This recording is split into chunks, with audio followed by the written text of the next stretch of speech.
neighbor joker. This all the money that me work for.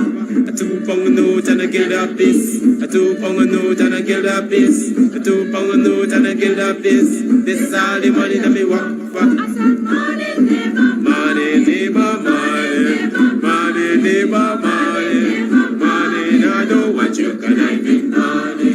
Oh Joseph.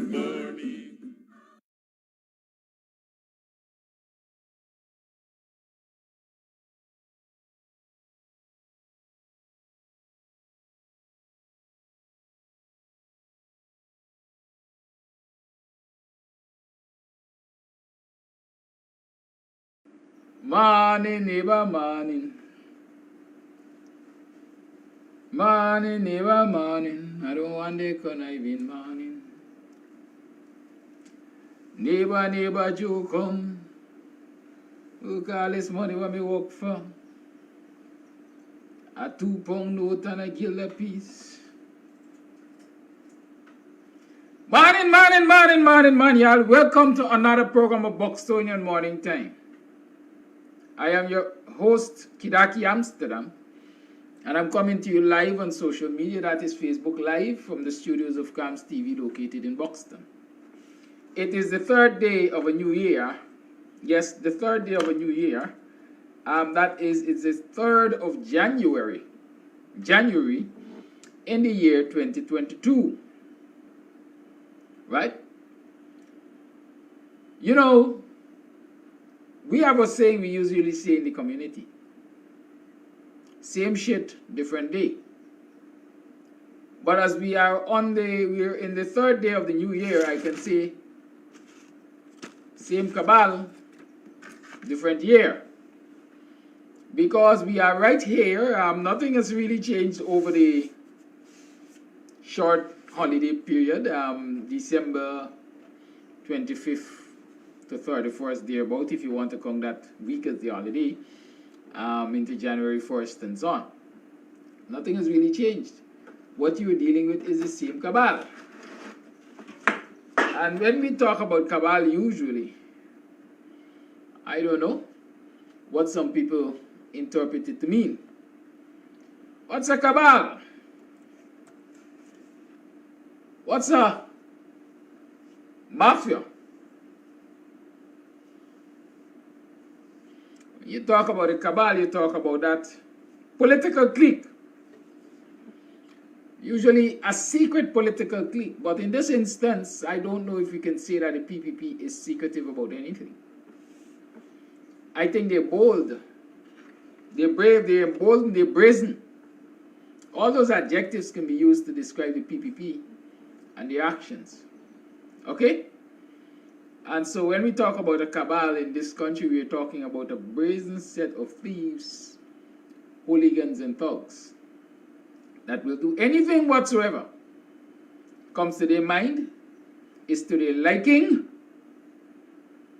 and will fulfill their aims and aspirations to fatten themselves of the patrimony, of the resources, of the inheritance of Guyanese citizens. And so here we are in 2022, the 3rd day of the new year, and we're faced with the same set of people. Nothing has changed. Well, perhaps some things have changed. I hope some things have changed. I hope some people would have had the opportunity to reflect on what 2021 was. And as some will ask, how did we get there? I hope some persons have had everyone, as a matter of fact, has had the opportunity to reflect on the journey to where we are right now. A country that is filled with so many resources, a country that offers so much hope. Not so long ago, people are desperate and destitute in this current time. How did we get here? That's the question that many will ask. But the fact is, we are already here. They say don't cry over spilled milk, but they also say don't forget the past. If you forget the past, you make the same mistake moving forward. And so while it is spilled milk, we must look at that spilled milk and determine what were the factors that resulted in it being spilt? And moving forward, decide how we can prevent it being spilt in the future, or how we can prevent it being spilt further. Because you see, sometimes you spill things and all is not lost. And I dare say that in this society, all is not lost. But it will take self-determination to save that which is left. Good? And that self-determination has to come first and foremost from the citizens of this country. We have to start being patriots again. And then we can look to the political leadership and say, well, hey, we are ready. Where are you? Where do you stand on this issue? It is the citizens, it is party members and comrades and associates who must call on the political leaders right now on matters of import and force them or demand that they make known publicly their positions on serious political matters affecting the citizens. And as I'm saying that, let me take the time to say, hey, big up yourself, Aubrey Norton. I listened to the New Year's address of Aubrey Norton, leader of the PNCR, and he touched on some serious issues. But because it is closest to me, and it originated from a political party where I reside, I must say congratulations. At least one PNC leader has come around to accepting publicly what we commonly refer to as the Buxton proposal, made several years ago by Clive Thomas on the 1st of August at the Friendship Primary School. What was the Buxton proposal? That from his projections, from Clive Thomas's projections, oil production is going to be so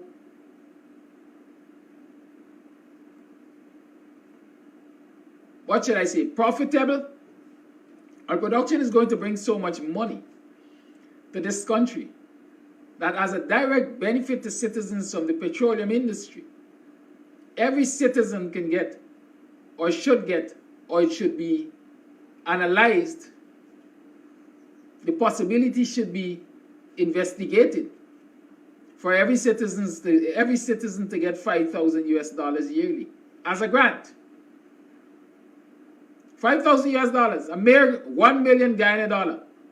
Every citizen should get 1 million Guyana dollar yearly from oil production, based on the projections that Clive Thomas, Professor Clive Thomas, that well-known economist, well-respected economist, had proposed that in Buxton. The rest is history. Granger knocked it down, teach a man how to fish, not give him a fish, etc., etc. Right? All of that was said. But that was the proposal from Clive Thomas. A lot of people beat up on Clive Thomas,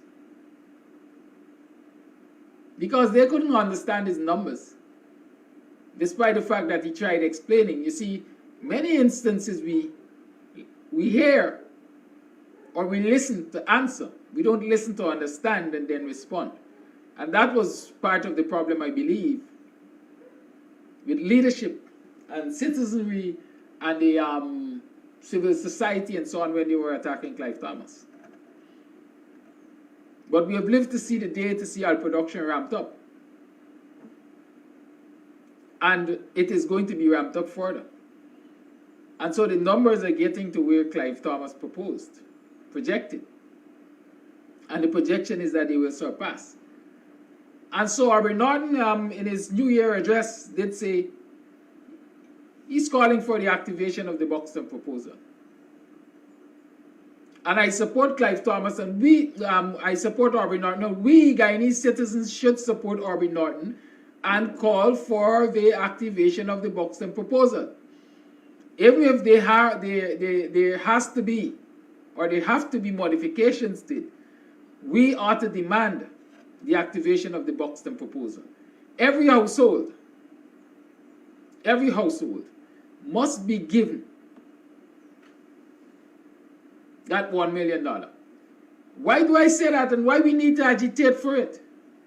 Because the reality is, without accepting it in a public way, without making it known to every citizen of this country, the PPP is granting oil money to citizens, is giving grants to citizens. In short, is using the Buxton proposal in a modified way. They have not given to their own $1 million, at least not as a lump sum, not as 5,000 US. And there's another catch. Giving 5,000 US yearly doesn't mean that it has to be paid as a lump sum. Keep that in mind. Right? Clive Thomas might have proposed it as a lump sum. But what if you get it in 4 quarters? You get it quarterly, $250,000 per quarter. You will end up at $1 million.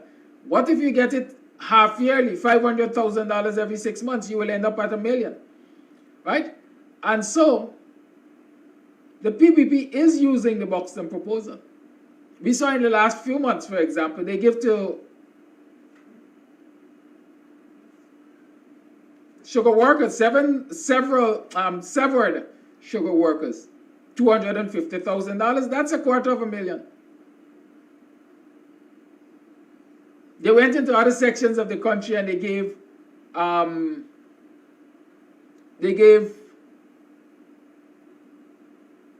their supporters so-called flood relief.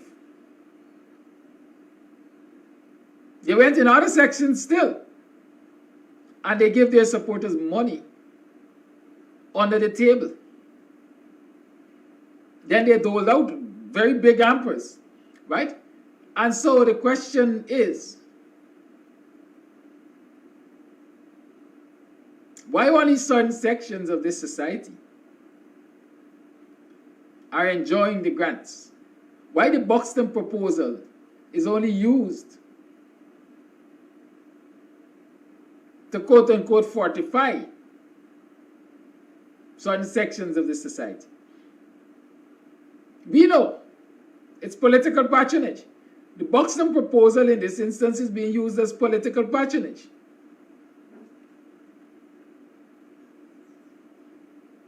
And it is one of the things Professor Clive Thomas, wanted to avoid, that caused him to say every household, rich, poor, in between, every household. Because if you give that $1 million to every household, if you accept the Buxton proposal to give 5,000 US to every household, it means that nobody can cry wolf, because every household, regardless of social and financial standing, will get $1 million, 5,000 US. And so you can't say it's discriminatory. It's political, it's vindictive, because everybody gets. But no, the PPP doesn't want it like that. And so in their minds, secretively they modified it and they're giving only to a particular group of people. And so they say, what is sauce to the goose must be sauce to the gander. What is good for the goose must be good for the gander. And so if certain sections are getting, then we must demand that we get. This government must be made to adopt the Buxton proposal, make it known ounce of flesh. And so yes, I certainly support Aubrey Norton, and I'm encouraging you this morning. All of us need to support.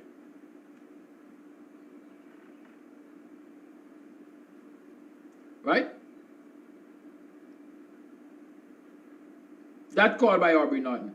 Claude Warden is making the argument that many argued, that many made. And that is giving $1 million to Guyanese citizens once a year will act as a disincentive to them getting employed. Well, Claude Warden, with all due respect, all the politicians, all the economists, all the social activists, all the civil society members and representatives, and yourself, y'all dep on stupidness. Right? The word that came to mind is dunce. Y'all, and let me classify dunce here. Let me use the correct word. Y'all ignorant. Because ignorance, they say, is a lack of knowledge. And y'all lack knowledge. Because you fail to understand. Many of you have not lived among the poor and walked among the poor. And so you don't understand what $1 million can do to get people out of the rut they are to start with.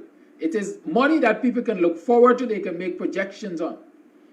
But let us address the issue as to whether or not they will be encouraged to work. What is $1 million? $1 million is less than $100,000 a month. Can people really and truly survive? It's about 80,000. 12 8 is 96. That's 960,000. You have 40,000 left. So let's say $83,000 a year, a month. Can people really survive on $83,000 a month? That if you're receiving $83,000 a month, you will not work? I hope to receive your answer in the chat, Claude Wharton. And all those who have opposed this proposal for $83,000 a month, I want you to defend your position. The minimum wage in this country is $70,000 a month.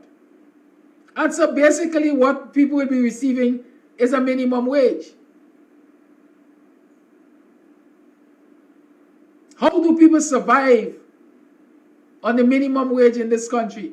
You go and ask the public servants how they survive. I can tell you how they survive. I've seen them do it. Do you know that currently teachers are back to vending in schools? Teachers are selling in schools. At least up to the end of the last term, teachers were selling in schools.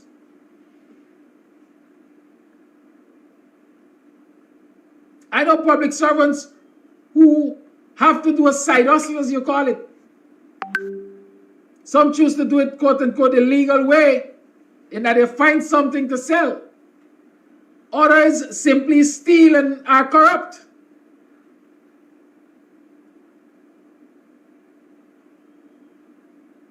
Good? And so let us not get this foolish idea in our head that giving somebody $1 million will encourage them not to work. That's a joke. And so many of us sit in our glass houses and we look at those who are in Plastic City.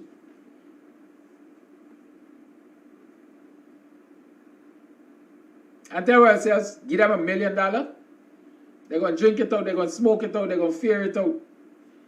They're going to blase, they're going to lick blackboard. But have we really sat down to examine what $1 million is? What $1 million represents in this country? The cost of living is so high in this country right now. The pepper pot lovers will tell you they had hell buying beef. It was $800 and $700 a pound. And my guess is, with all of the beef that has been consumed over the holidays, you will end up with a beef shortage in the early months of the year. So guess what? Guess what? Beef might reach $1,000 a pound, like other things. So let us not talk crap. It is the same crap that encouraged David Granger to pay scant regard to the Buxton proposal. And the acceptance of that proposal could have been a game changer for the elections.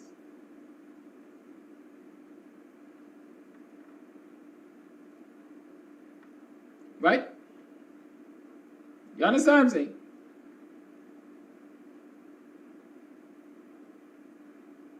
Because more people would have supported a political party that said openly, we will give you $1 million, not under the table, but as your entitlement as a citizen of this country producing oil.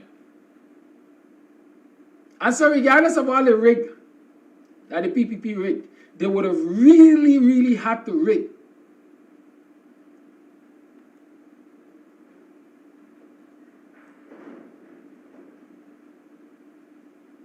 Right? To get past the people. Now, I like when viewers engage me, except that it will change my program projection for this morning. But as a teacher, when you get into the classroom, you look for previous knowledge for some students. And if the majority of the class doesn't possess the knowledge to move forward and they want, therefore, to discuss it, then we will discuss it. Right? Because unless you have that foundation going forward, no point us teach anything new.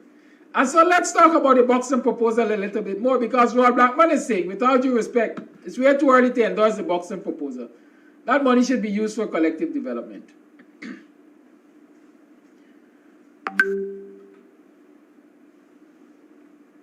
Blackman, let me refrain from giving people labels and deal with the issue. They say don't attack the message. Let's talk about that. What is happening in this society right now is that the cabal is claiming that the oil wealth is being used for collective development. What is collective development? The cabal went to Parliament the other day and they argue that this amendment to the NRF, that they passed fraudulently because we still have to deal with that issue, the conditions under which they claim this NRF bill was passed. And they knew to themselves that it was passed fraudulently. Because as soon as it was passed, the fat guy assented to it to make it law. And since it was assented to make law, it means that now you have a task of challenging a law as against challenging the conditions of the passage of the bill. Let's understand that. Good? That we have to discuss in depth. But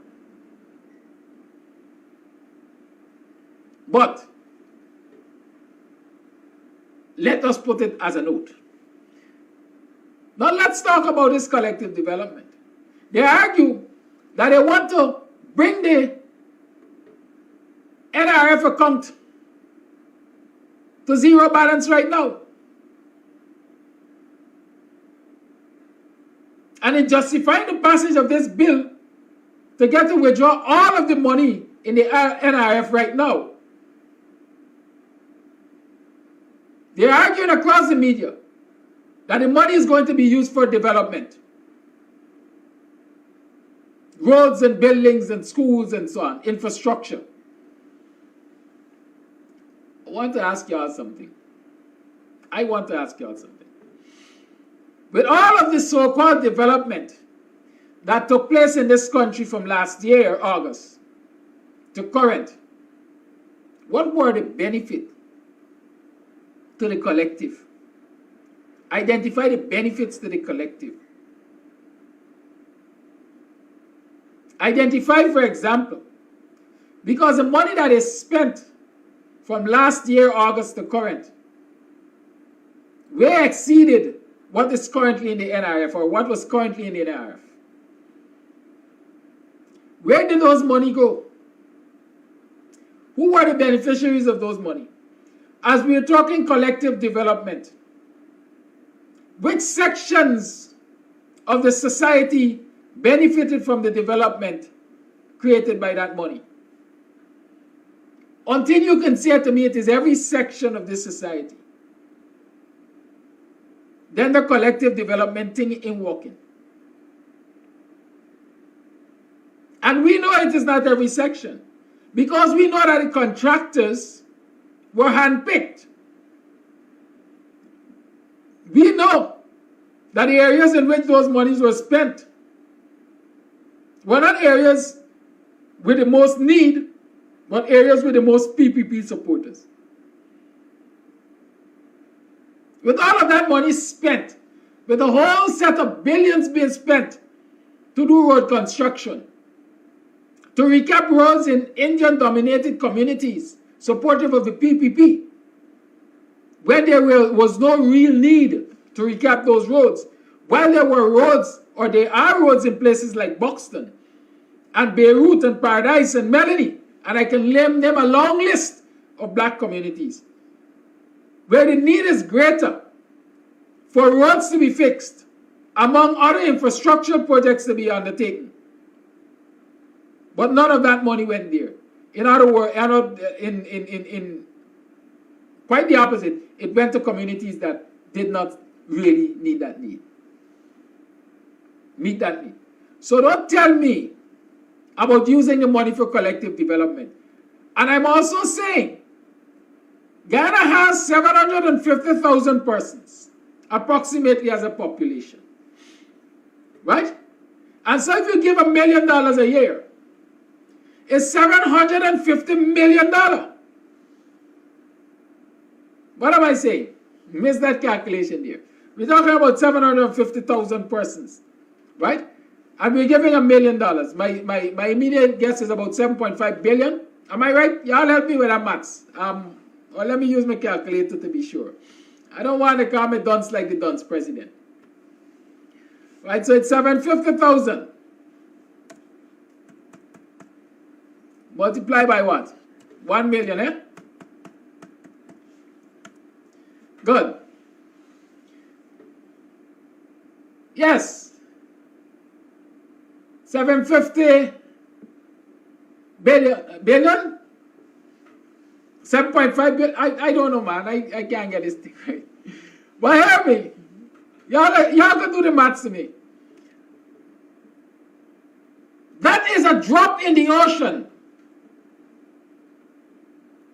And note, I use the entire population. Yes, Rod Blackman is telling me it's per household, but I deliberately use the entire population, which I'm explaining now. Right?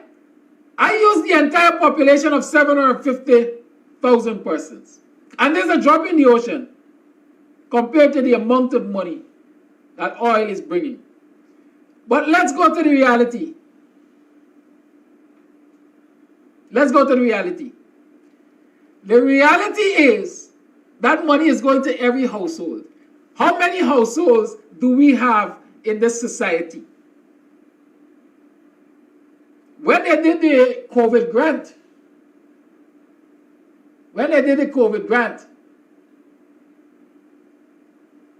they put the numbers out there. Right? I can't remember if it is about 600, I can't remember the exact number of households. But I'm saying that if you give $1 million to each household, the money is minuscule. The money is minuscule. And so there will still be money enough for collective development. No, Rod, I'm not changing the discussion. The discussion is this. Giving $1 million to every household that is adopting the Buxton proposal is not going to stymie collective development. You see, some people believe that these things are exclusive. It is like, give them $1 million and forget collective development. Or do collective development and don't give them anything. No, the two are not exclusive. They can be inclusive. They can actually work simultaneously because there is enough. There is enough. So you can give the $1 million per household. Let individuals decide what they will do with that to improve their quality of life. You can tie some deliverables to it, for example. All your children must go to school on a regular. Right? Your basket of goods must change to reflect a more healthy lifestyle. Those are things you can tie to the $1 million grant if you want to. But you can give every household $1 million and still have enough money for collective development. So we're not affecting collective development because there's enough. But what is happening, what a lot of people have argued, is the same thing Rawl is perhaps saying. And what the only Wharton was saying. Wharton is saying if you get that money, they ain't gonna work. Blackman is saying if you use the money and give them, you can't do collective development. Nah. Both of those two arguments are fallacious.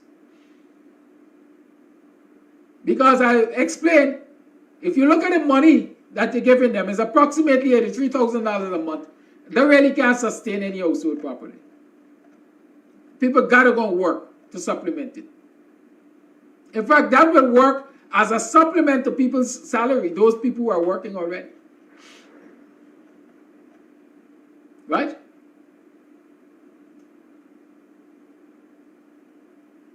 So let's not make that argument. And so I'm saying the time is. Because when we here are talking about why it shouldn't be done, just like they were talking in the past, the PPP is doing it, like I said. But they're doing it clandestinely, so only some people get the benefit. And therefore, we must agitate so that every citizen gets the benefit. Right?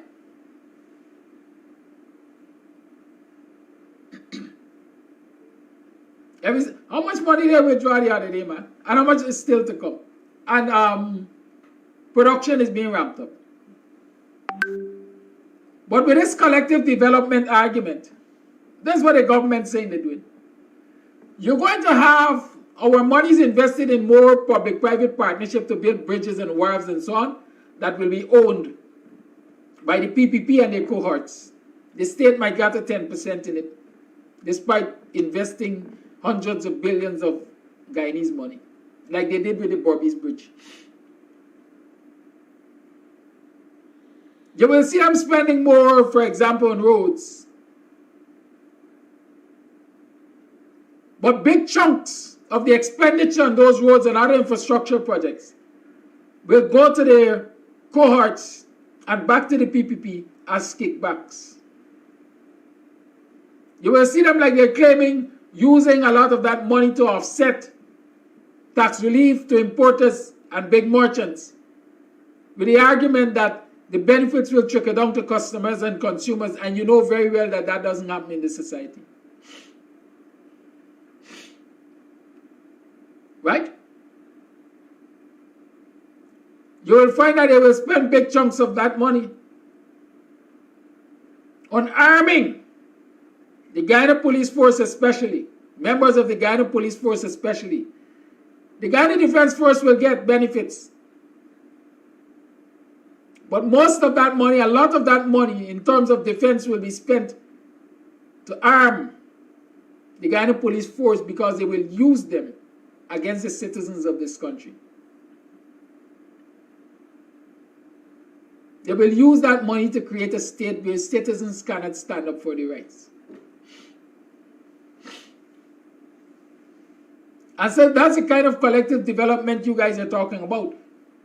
That's the kind of collective development I think we ought to be opposed to.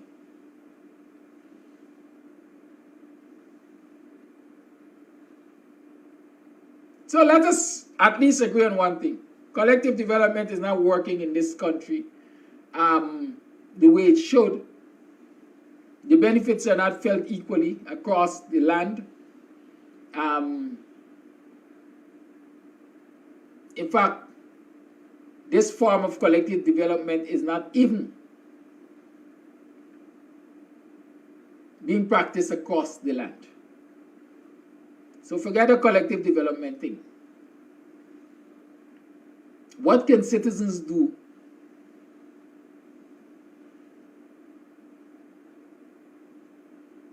with $1 million to help themselves out of poverty, while collective development is being invested in? Because the two can go together. Let's keep that in mind. So when we're opposing, let us reason before we oppose. Some people just oppose to opposition's sake. They look at it from one angle and that's it. Right?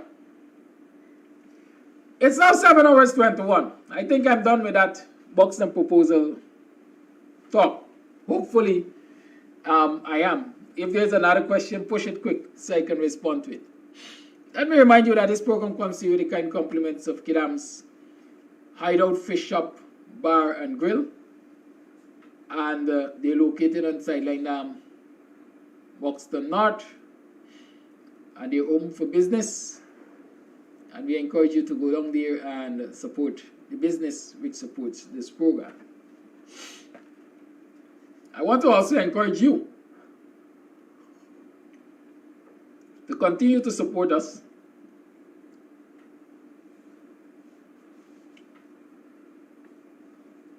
So that we can keep these platforms and we can keep our programs,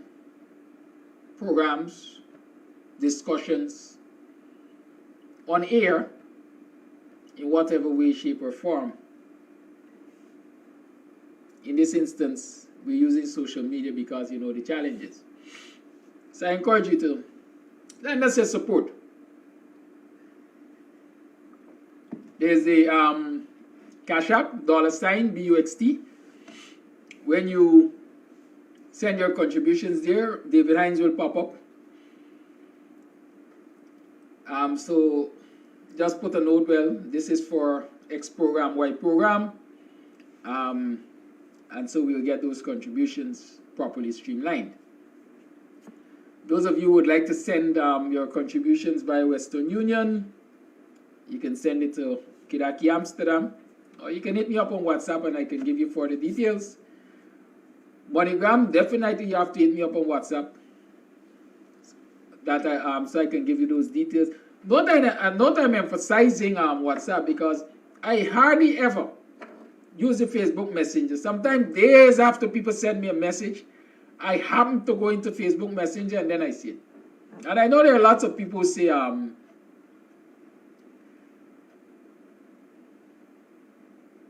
lots of people who say, this man don't respond to me on Messenger. It's just that it's not a place I usually go. But so you have to forgive me if you'll be messaging me on Messenger and I have not responded or not responded in a timely manner. If you're local, you're here, you can send us contributions via MMG, and you can use the same number 6225933 to send your MMG contributions. Just remember that it's a deposit to the MMG account and not a top-up. Right? You have to make that very clear to the agent that you're dealing with. It's a deposit to the MMG account. It's not a top-up. Good? So I encourage you, support us. And of course, every now and again, we do these fundraising events locally, physically, takeaway lunch. Sometimes we do a party and so on and so forth. And we would expect that you will support it so that we can get the necessary resources to do the work. I'm looking forward to do a lot of things on this platform this year. I have some program ideas. Now there's the Chapman itself. Please check your messenger. See what I'm talking about? Y'all are some own-way people, man. Anyway, I want to be visiting communities or have someone who will visit communities and report on their plight. That, in my mind, is a special program I want to call Poor People's Plight. Note the acronym, PPP. The PPP represents Poor People's Plight. And so I want people to associate PPP with Poor People's Plight. I want us to go into communities and identify the things which are affecting residents. That will require some resources for many reasons. Number one, I don't see myself going into those communities. I would rather have somebody do it. So we will have to provide the resources to them to do it. A camera, a DSLR camera, tripod, transportation allowance, a stipend perhaps. Not perhaps, people are putting in their time so they have to be rewarded for it and so on. So I'm looking forward to the kind of support that will allow us to at least get one quote-unquote correspondent who will go out there and gather the information so that we can share it with you and try to change the whole status quo surrounding these things. That's a projection I have for the year. Good. There are other things which I would want us to achieve during the year, including some physical protests and so on in front of some ministries to highlight some issues. Good. And so when I ask you, and I'm asking you early, I know this is your budgetary period, you start making your budget for this year. So, certainly, Rhonda. So I'm saying to you, when you're budgeting, put aside something for a monthly contribution to KAMSTV. Good? When you finish your budget, you perhaps could cut your dining out budget by quarter and say, well, hey, this based on my budget, I should be spending $500 a month on dining out. Let me give $100 to KAMS monthly. I will dine out on $400. So I'm encouraging you, because we, as a team, must get this government to do better. We, as a team, must keep on the front burner all of the wickedness of this cabal and work conscientiously to either make them change or get out of the way. Right? Make them change or get out of the way. And I say that because I usually tell people, a lot of people believe my problem is with the PPP in government. My problem is not the PPP in government. My problem is the PPP's attitude in government. Had it been the PNC with the same attitude, I would have had a problem. Had it been WPA with the same attitude, I would have had a problem. In short, what I want to see for this country, is good governance. Governance that will make every citizen happy. Our happy index must go up, man. We've been sad for too long. We've been worried for too long. We've been anxious for too long. And so any government who can come along and change the fortunes of the Guyanese citizens because they're being fair and good managers of our resources, I don't have a fight with. That's my position. Good governance is what I'm fighting for, and what you should be fighting for. And those who are supportive of the PPP must ask themselves if they're really supportive of good governance and democracy, democratic principles. Certainly not. Certainly not. A lot of them are supportive of the handouts that they're getting. Like Ian McDonald, what's his name? McDonald?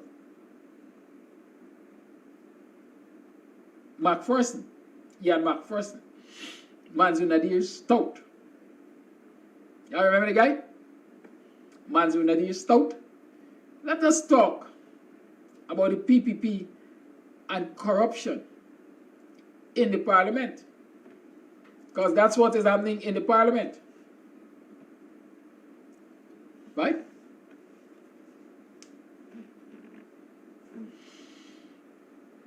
This guy McPherson, we spoke about him last week. A lot of people highlighted a lot of things. For example, they say he was a tout. Some say he was a corrupt policeman, and so on and so forth. What I know for a fact, which I pointed out to you, is that he's the quote-unquote personal assistant. In other words, runner boy from Mansour Nadir, and he's been paid by Parliament.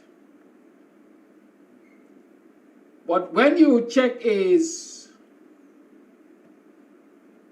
duty, he really and truly is not a parliamentary staff. And those of you who believe that my argument is contentious, let me point to you the fact that parliamentary staff are governed by a certain code of conduct. No parliamentary staff, none.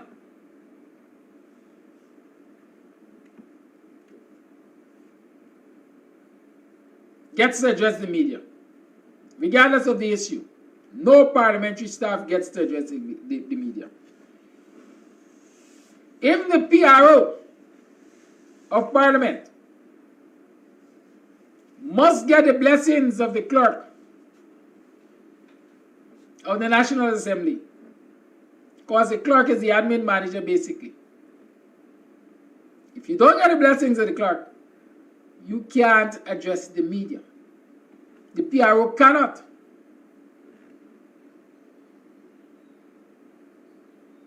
Right?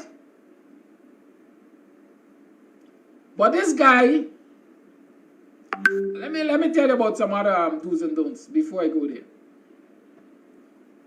No staff of the National Assembly, right? No staff of the National Assembly, even security staff, is permitted to walk around with a loaded firearm.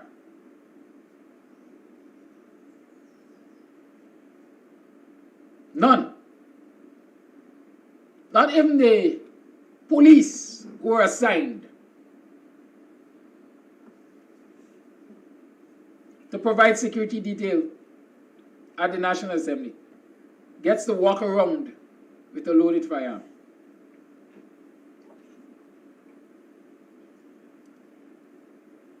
But Ian McPherson, Manzoor's runaround boy, gets to walk around with a loaded firearm. He goes into the parliamentary chamber with a loaded firearm. Y'all see any dangers? He's allowed in the parliamentary chamber with a loaded firearm. On the last issue of the Mace, he addressed the media. He was allowed to address the media without the permission of the clerk, or without him seeking permission from the clerk.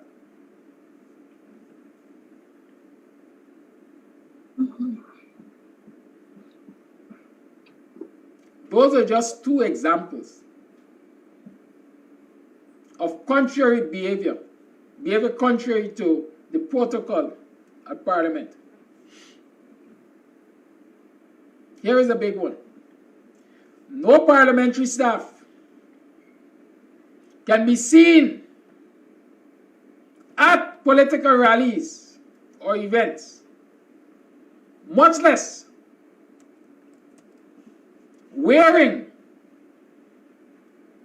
political garb.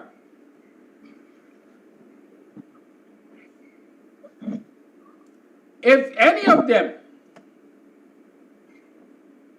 is seen at political rallies, they can be sanctioned and dismissed because they are expected to be impartial. And so long as you turn up at a political rally and you're wearing party garb, they consider you partial.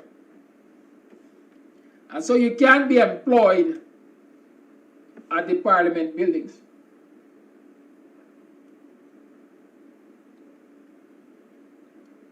But look on your screens. Look on your screens. Vote PPPC, white t-shirt, black pants.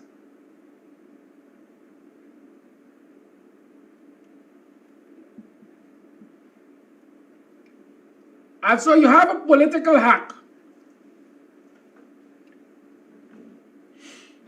being paid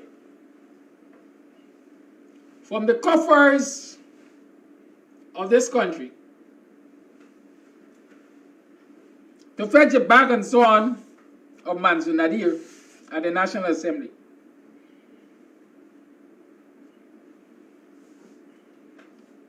To be a chucker out for Mansour at the National Assembly.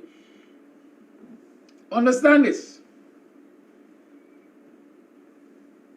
When you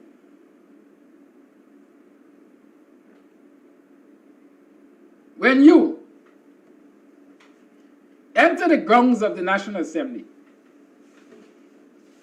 and better yet, enter the chambers, your security is the responsibility of the ranks of the Ghana Police Force stationed there. You understand that? That's your job. Your security becomes a responsibility of the ranks at the National Assembly. And so your personal security really has no role to play. Your personal security has no right being in the chambers with loaded firearms, etc. But here it is, we have this political hack in the National Assembly with loaded firearms. And nobody seems to be able to put a stop to it.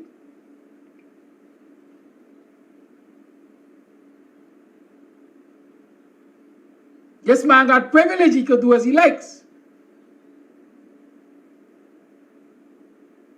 During the sitting of the National Assembly, except in the viewers' gallery, this man has no right in there.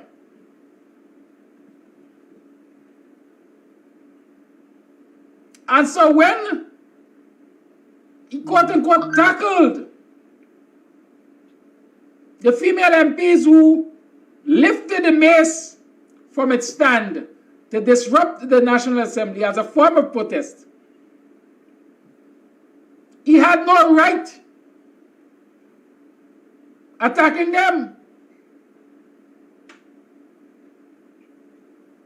This man should be dismissed from the payroll of the parliament. This man should be charged for assaulting our female MPs. I hope the female MPs have gone and made reports to the police.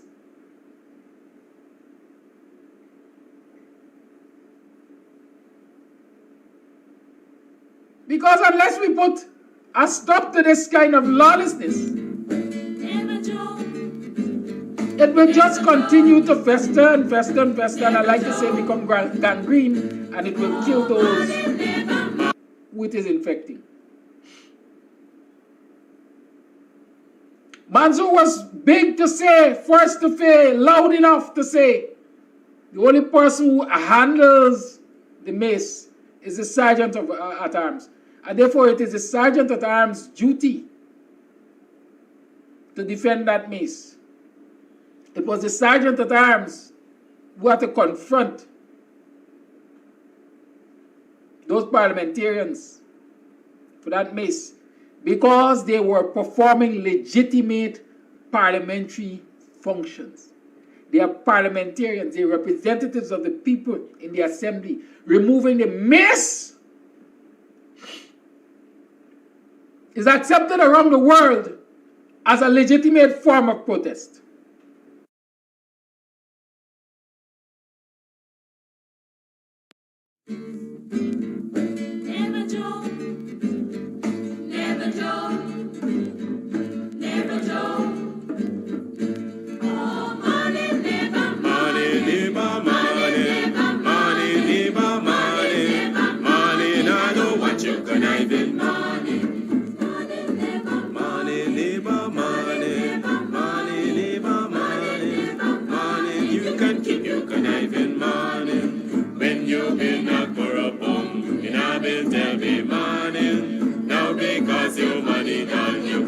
Conniving morning, when you had your pocket full, in a bill tell me morning. Now because your money done, you hustle for tell me morning. Yes, morning, neighbor. Morning, neighbor, morning. Morning, neighbor, morning. Morning, I know what you conniving morning. Neighbor, neighbor, joker. Neighbor, neighbor, joker. Neighbor, neighbor, joker. They This all the money that me work for. A 2 pound note and a guilder piece. A 2 pound note and a guilder piece. A 2 pound note and a guilder piece. This is all the money that me work for. I said money, neighbor, money, neighbor, money, money, neighbor, money, money. I don't want you conniving money. Oh, Joseph, for me. Oh, Joseph, for me. Morning, neighbor, morning. Good morning to you viewers and welcome to another program of BUXTONIAN Morning Time. I'm your host KAMSTV. It is 7 hours 2 on the 4th of January in the year 2022. It's Tuesday, the first Tuesday of the year, and we are going to have the professor in the house, Dr. David Hinds, as chooses, he comes and chooses, and we talk about what's happening in the society. And so this being the first Tuesday of the year, he's here, he's present, and so I'm going to be talking with him about a number of things. Perhaps what his projections are for this year, where does he see this country going, and stuff like that. Let me not stand between you and the doctor himself. I'm having a little throat problem this morning. I recognize it started since yesterday. I hope it doesn't get worse.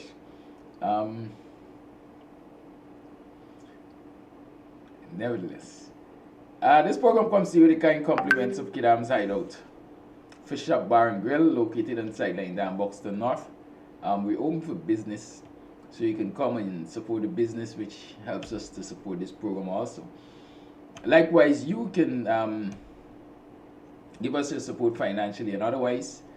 Those of you who want to contribute by, if you're local, you want to contribute, you can use the GTT mobile money, that is MMG, and the same 6225933. Just ensure you make a deposit to the 6225933 and not a top up, right? That's the difference. Those of you who are going to make those contributions from your phones, instead of pay a bill, you select the option to send money, and you put the 6225933, the amount, and the rest follows. Those of you who are overseas and you want to send via Western Union, then you send to Kidaki Amsterdam. Now you can reach out to me for clarification. MoneyGram, definitely you need to reach out to me because we have an issue with MoneyGram, but if you reach out to me, we'll work our way around that. There's a Zelle account. Someone has graciously agreed for us to accept remittances through the Zelle, and so if you have an interest in contributing via Zelle, then you can make contact with me and I'll provide the necessary information. All in all, I am looking forward to us working together this year, working hard together this year to effect not only political but also social changes in this country. We have lots of communities, lots of people, lots of families that are really being affected by bad governance and poor social services and so on. So as much as we can do to help our brother along the way, I encourage you, let us do. Good. It is 5 minutes past the 7 o'clock hour, and so let me welcome Dr. Hinds to the program. And as they say, let's talk the thing. Dr. Hinds, welcome to the first edition for you in this 2022 year, first edition of BUXTONIAN Morning Time. Welcome. Good morning to you and your viewers, and we're into the new year, so happy new year to everybody. Good. As usual, you're home for Christmas. You spent some time here during the Christmas season. You're still here. That period has passed quickly, if I dare say. But I'm sure there are a lot of things which you observed while you were here, and some of the difficulties that people might be encountering and so on. You want to give us a quick reflection on what Christmas was like this year in Ghana for you and the people that you observed? Well, as one moves around, it is very clear that we are economically challenged, meaning the ordinary working people. And it obviously affected the Christmas. We knew all along that food prices had been rising, and it has not abated. And so for me, the biggest issue was the cost of living. And I single that out because it is not always obvious to political people the strain that ordinary people go through every day as they try to make ends meet. And sometimes at the top, we initiate policies that we think are good for this society without recognizing that economic and political policies affect people differently. And so if one were to talk to the PPP, they will say, well, look, I mean, we are doing well economically and we have done so much since we've come into power. And perhaps if you talk to business people, the private sector, then they will say they are doing well because the policies initiated by the government favors that group in the society. And so the ordinary people will tell you something different. Because when the government was putting in place policies, it did not cater for ordinary working people. And also, even among the working people, there are differences, I observe. We know that the government during 2021 used or misused the concept of cash transfers, which they call cash grant. And I say misuse because those who are familiar with cash grants and cash transfers would know that they are conditional and unconditional cash transfers. And the way in which the PPP did it did not meet the standards of cash transfers. It was more cash giveaways to its constituency. And that is why I say the misuse of cash transfers. And because of these giveaways, obviously, there was more disposable money in the pockets of those communities that were, for example, able to draw down on the $250,000, the flood relief, etc., etc. And in those communities that are dominated by public servants, the 7%, as we have said over and over again, did not amount to much. And so we have had this astronomical rise in prices of essential materials like food items. And in a sense, we have had a lowering of the wages of workers, in particular public servants workers. And I say lowering because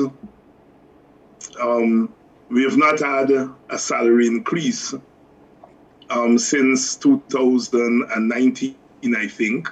And then you got this 7%, which then will have to be stretched over 2019, 2020, 2021.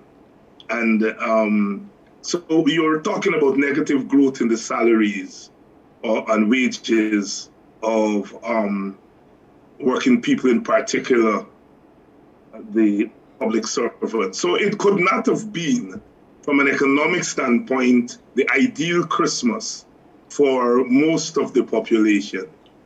And so that is what jumped out at me. Of course, there are other political issues, you know.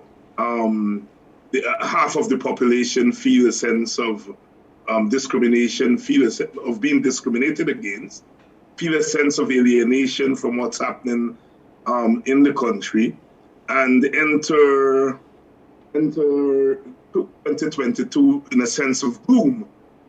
And the other half of the population, which of course supports the government, although economically they may be feeling the squeeze, politically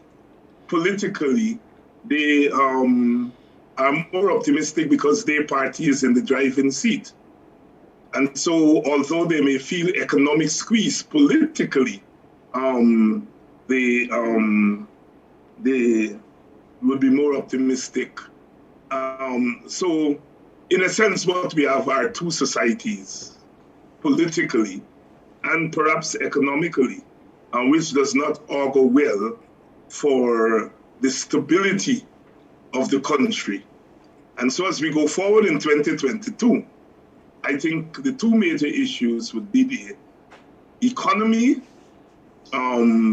as far as what working people are benefiting from the so-called oil regime. Economically also, what are we doing about the oil money? As we saw coming to the end of the year, the PPP literally stole the keys to the National Resource Fund, and so would be administering that fund on its own for all intents and purposes. And that, as far as I'm concerned, is not going to be, it's not sustainable. I don't see how the society, in the face of whatever oil wealth is going to come our way, will sit back and allow one stakeholder to determine who gets what, when, and how. I don't see how that is sustainable. Politically, as we go forward in 2022, it will be a test for both the government and the opposition. As far as the government is concerned, the government has to grapple with the fact that half of the population does not see it as legitimate. You twist it, you turn it. Half of the population does not believe that the PPP government is legitimate. Whether the opposition leader recognizes the government or doesn't recognize the government, the fact of the matter is that the circumstances in which the government came to power, allied to the historical political divisions, it has made the government even more illegitimate than it would normally be for half of the population. And I don't see again how that is sustainable.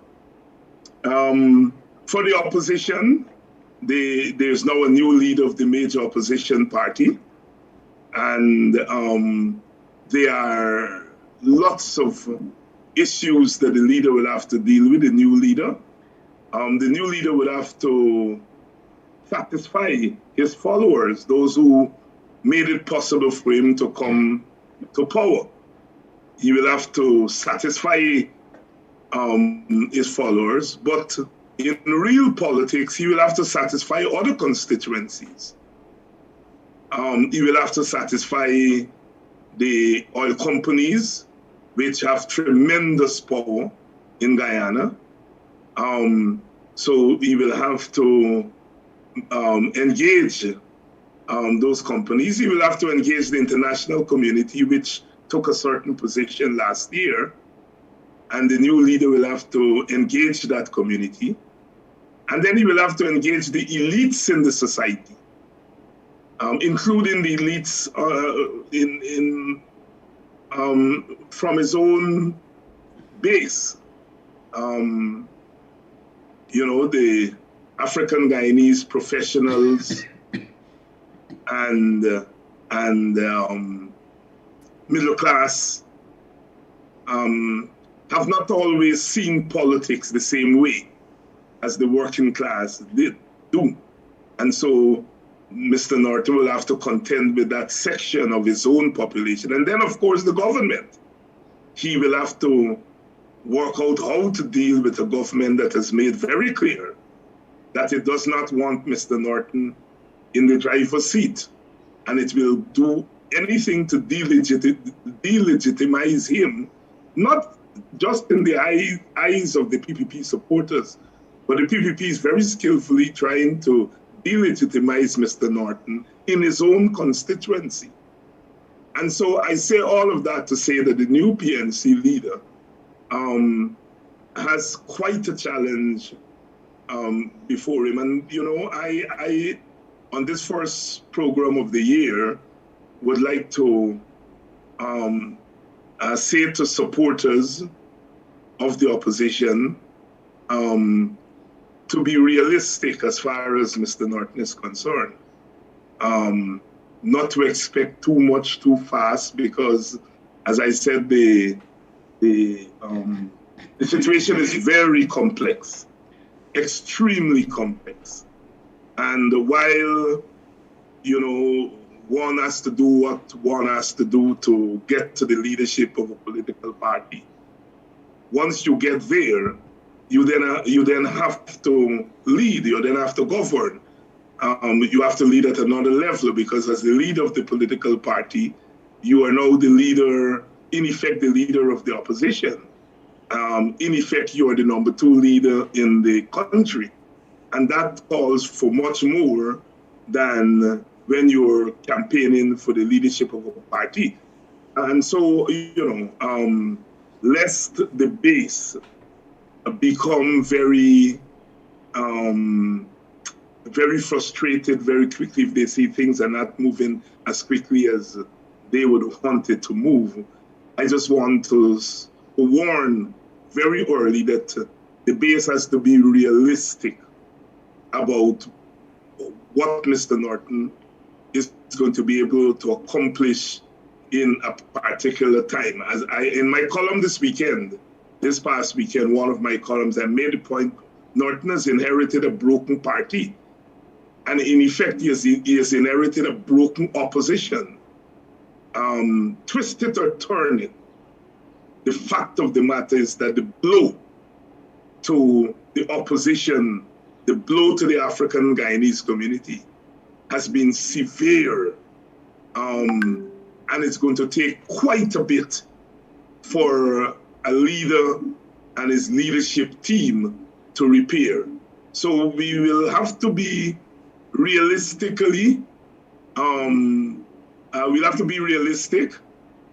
and be careful not to expect too much in too short of a time. It's going to be an uphill task for the new opposition leader. Let's talk about that realism. Sorry, seems as though I interrupted you. But let's talk about realism with regard to Aubrey Norton and as the new leader of the PNC. You said in effect he has become the new leader of the opposition because he leads the major party in the coalition, I would think. But the real challenge is that Joe Harmon sits in Parliament as the leader of the opposition. Some argue that he doesn't have a constituent because he is not the leader of the PNC. And therefore the argument is being made. As a matter of fact, Jack Dio is reported to have said that he's not going to, or Ali is not going to be talking with Norton because he's not the leader of the opposition. So the challenge is it necessary to get Harmon out of the parliament and replace him with Norton as leader of the opposition? We have heard utterances that Harmon basically said, he's leader of the opposition, he ain't going away. So is that a real challenge for Norton moving forward? Well, it's a challenge for the party because both Norton and Harmon have said that the party executive will have to make that decision. I've pointed out on another program, and perhaps on this program, that it is not unusual in the English-speaking Caribbean to have the positions split. We have that situation in Antigua as we speak, where the leader of the party is not in parliament, and so therefore he's not the opposition leader in parliament. In Antigua, however, they have the constituency system, and the leader of the party lost this constituency. And the one member from the opposition in parliament won his constituency, so he's in effect the leader of the opposition. And there's nothing that that can be done unless there's a by-election somewhere, and the leader of the party contests that by-election and wins and gets into parliament. But in our system, since you're not elected by constituency, you're elected by a slate, and then you are named to parliament. I heard Mr. Harmon said that, he was elected by 200 and something thousand people. And I beg to disagree. I mean, it's the slate. It's the slate that was elected by 200 and something. All the people on the slate, all the people on that slate, including the people who did not make the first 65, because the parties usually put up more than 65 members, just in case you need to choose, and you need to choose extra people. Let's say a member of parliament passes away, then you go in and so on. So there's more than 65, and so the entire slate was elected, not Mr. Harmon. Mr. Harmon wasn't elected. Nobody was elected as individuals because we don't have constituency. So the slate was elected, and then the list, as we say in Guyana, and then the leader of the list or the representative of the list then chooses from that list the 30-something people that are in parliament. So the people who are in parliament cannot individually lay claim to the 200 and something thousand votes. It is the list that contested the election, and then the individuals are drawn. From what I am hearing as I walk around, most people seem to favor a fusion of the two offices. That is, that the leader of the party, the major party in the coalition, should be the leader of the opposition. That seems to be the sentiment of a lot of people. And they're reasoning it in two ways. Is that the leader is the leader. And traditionally, the leader of the party has been the leader of the opposition in parliament. But secondly, people seem to be reasoning that the PPP would prefer not to deal with Aubrey Norton.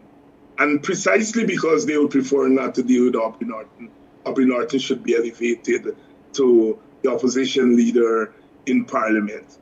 They will have to figure that out inside of the party. I think I saw Joe saying that if the majority of the executive feels that he should no longer hold the position, he will acquiesce to that. I think I saw that somewhere. And that is perhaps encouraging if it comes to that. We don't know what the strategy is going to be. They may well decide on a strategy of dual leadership, in the sense that you have one leader of the opposition in parliament and one leader of the opposition outside of parliament, or they may decide on diffused leader, where the leader of the opposition outside and inside the parliament is one person. But it's a delicate issue because you're dealing with human beings and you're dealing with egos. And one is not sure how they are going to work it out. If you ask me my view as a political analyst, as a political commentator, I would say the political atmosphere in the country suggests that you will get more effective opposition if the leader holds the position in parliament. That is my reading of the situation. It is clear that the PPP is going to try to marginalize Norton if he's outside of parliament, and from an opposition standpoint, you may not want that. It is also very clear that, look, if you're in parliament, you hold a constitutional office, that's one. Secondly, the media still cover parliament in a way that it doesn't cover other institutions. And I know on my program, Aubrey did say that it is not whether you're in parliament or not, it is what you say that makes the news, and it's correct to a certain point. But as opposition leader, you have a kind of built-in access to the media that you don't have in the same way if you are the leader outside of parliament. And we live in a society of sound bites. We live in a society of instant news. And so the opposition leader, to my mind, has always been the news. And I would say those two factors says to me that it is more effective to have one person holding the two positions than to have it split at the moment. Look, if let's say we had a situation in the PNC election where Norton had won 54% of the votes and Mr. Harmon won 44% of the vote, then it would have been a stronger case for the dual leadership, because both candidates would have gotten a lot of votes at the party election. And so one could have read that as a statement on the part of party delegates that they want a kind of co-leadership. But the wide margin suggests that the party delegates wasn't thinking about that. But that's only my view from a distance as a political commentator. Ultimately, as both Norton and Harmon say, it's the party's executive will have to make that call. Thank you for that assessment. Part of the challenge also is, in my mind, since the current administration has already declared we will not talk to Norton, he's not the opposition leader. And Norton has laid out, to some extent, what his objectives are for this year as leader of the PNC. For example, he has mentioned that he has called for the activation of the Buxton proposal. You know the Buxton proposal that Clive Thomas Clive Thomas and the WPA proposal for cash transfer. And so he's the first PNC leader that I'm aware of that has acknowledged it publicly and said, well, activate it. The suggestion was for $5,000 per household. I'm calling for the activation of this proposal. Where does this strength come from? Where does his backing come from? On what basis is he speaking? How does he get to talk with the current administration if he's not the leader of the opposition? Well, I think that that statement in his New Year's address is aimed less at the government and is aimed more at opposition solidarity. Because remember, the original proposal was made by the WPA. Dr. Thomas made it on behalf of the party. And it was rejected by the leadership of the government at the time. Mr. Granger was very fulsome in his opposition to it. And many people, many analysts have feel that had the government made that the centerpiece, or the coalition made that the centerpiece of its election campaign, it would have been difficult to snatch the government away from them, because they would have excited more people from their base to turn out. And the higher turnout would have meant that it would have been difficult to snatch the government away from them in the way in which it was done. So many people think it was a mistake not to have run on that. And we know Minister of Finance, former Minister of Finance, Winston Jordan, for example, who was, to be fair to him, skeptical, hesitant, but he has since thrown his support behind it. And so, as people in the audience know, the WPA left the coalition, left the APNU and left the coalition.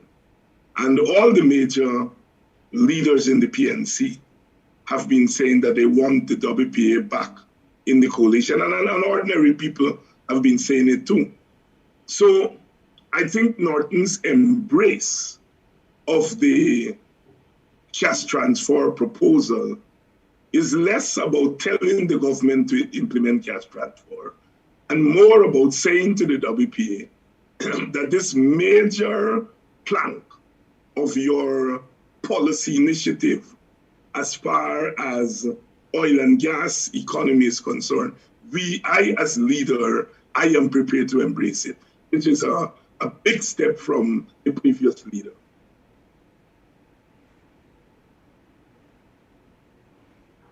And so the question is, calling for it, endorsing it, how do you get the current administration to activate it? Well, I don't think, like I said, I don't think Norton is expecting the current administration to endorse it. I think Norton is beginning to put in place a policy agenda that would be advanced by his party and the coalition that they will run on. I think what you're hearing from Norton there is, like I said, less about getting the government to do this and more about saying, here is my policy agenda. Something that we have quarreled with the coalition about, that it did not lay out a clear policy agenda, so that when it was in power, it did things, but the things were not connected to an agenda. And so it suffered as a result of that. And I think what Norton is doing is moving to correct that and to put in place. He's talking about a new voters list. He's talking about strengthening the National Resource Fund. He's now talking about cash transfer. What you're seeing there is the beginnings of a policy agenda.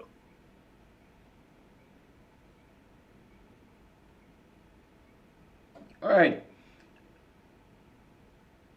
So he doesn't necessarily expect them to act on his calling, but let's talk about the very Buxton proposal. Like I suggested yesterday, that the PPP has actually activated the Buxton proposal, except not in its entirety, more partially than impartially. Selective rather I will universal. frame it a little. Go ahead, sorry. Selective rather than universal application of the Buxton proposal. In that I'm suggesting that $250,000 grant, for example, is activating the Buxton proposal, but not for all of Ghana, but some sections. I would frame it somewhat differently. I would say what the PPP has done is misuse the concept. The basis of the Buxton proposal is that you implement a policy in which you leave 90% of the funds from the oil for infrastructure and education and health and so on. And you take 10% of the earnings from oil and you give those earnings directly to the people. So 90% you give indirectly through, you spend on education, you spend on health, you spend on infrastructure, you spend on all the other things, diversification of the economy and so on and so forth. And you take 10% of that money and you give to people and to say to them, you use this as you see fit. The basis of that is that there are things that the government is not able to do for. The roof is leaking. Your family is getting large and you need to put on two more rooms in the house. You need some seed capital to start a small business. The assumption, as I'm saying, of the proposal from a policy standpoint is that it's a supplement to what the government is doing. The government is spending 90% of the money, and you're giving people, you're taking 10% and you are distributing it among the families as a supplement to what the government is doing. But more than that, the proposal is saying there are conditions. We're not giving you money as a handout. We are saying that, look, this cash transfer would be conditional. For example, across the world, they say, if you get the cash transfer, you have to send your children to school. There's no excuse anymore of keeping children out of school to go to the back down to work or to sell at the road corner. The money that you would have earned there comes as part of this cash transfer. So you're going to send your children to school, right? A nutrition element is going to be built into it. That part of it has to be spent on more nutritional food and so forth. So there are conditions. A lot of people are saying, if you give people the money, they won't work. Nowhere in the world has that been the case. And Guyanese are probably the only people in the modern world who repeat that nonsense. In California recently, in one of the cities during the period of the COVID, they gave gas transfers to the people. And you know what? The people spend 1% of that on alcohol and tobacco. 1%. And this is in America. The people spend the most of that money on food. And the second thing they spent on was childcare, paying for babysitters and childcare and so on. So the data does not suggest that when you give people who are in the hole, for example, in the sense that people are earning negative, when you give them cash transfer, then they are using it to fill holes that they've been digging for decades.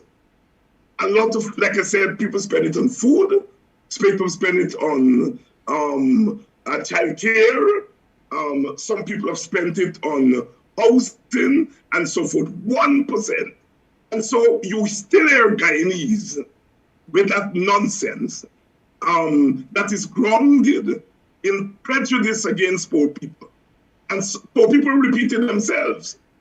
If you give people money, they're going to drink it out, they're going to smoke it out. And it's a disrespect of ordinary poor people. That those of us who are not poor, we know best how to spend money, and poor people can't spend money. You know, you and I and most of us grew up in poor families. And we know that the people who are most meticulous and sensible about balancing budgets are poor people, because they don't have, and even when they get, it's to fill holes that they will pay a debt that they have, and so on. And so the data does not suggest that. In fact, if you look across Latin America and Africa, and even in the English-speaking Caribbean in Jamaica, they've just done a pilot study on the English-speaking Caribbean and this cash transfer. And it is showing that, one, it has increased school attendance dramatically.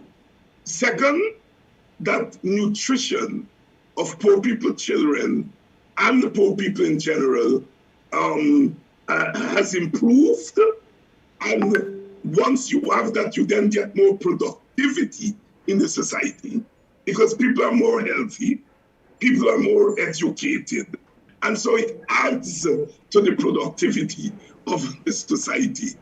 And so the cash transfer, the Boston proposal, is a policy. It's a policy that has inputs, it has condition, and it has expected outputs. What the PPP is doing is not cash transfer. What the PPP is doing is that they're engaging in clientelistic politics by sharing money to the different sectors of the society. That's not cash transfer, not in part or in whole. That is what parties have traditionally done.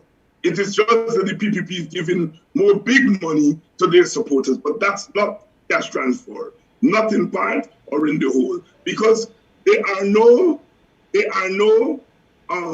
not a plan. Here are my inputs. This is what we expect once we give these cash transfer. Remember when we were talking about the $20,000, I think it was that they were giving school children.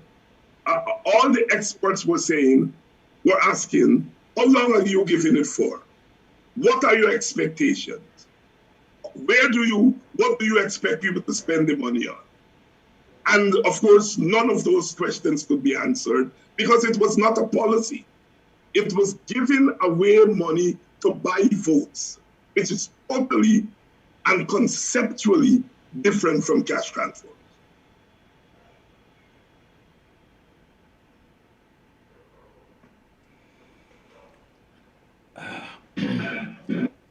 And so we're talking cash transfer, we're talking oil money. We have observed the chaos that erupted in Parliament. When the PPP moved to Parliament, I mean the very NRF, which was supposed to protect that oil money. The removal of the mace, tackling of MPs to reclaim the mace, the replacement of a mace with what some people consider a memento, and the passage of that bill, which was assented to the very night that it was passed into law. What's your take on that entire situation there? And was this indecent rush, if I can call it that, to zero balance the NRF account? Before I go there, let me say one other thing about the cash transfer.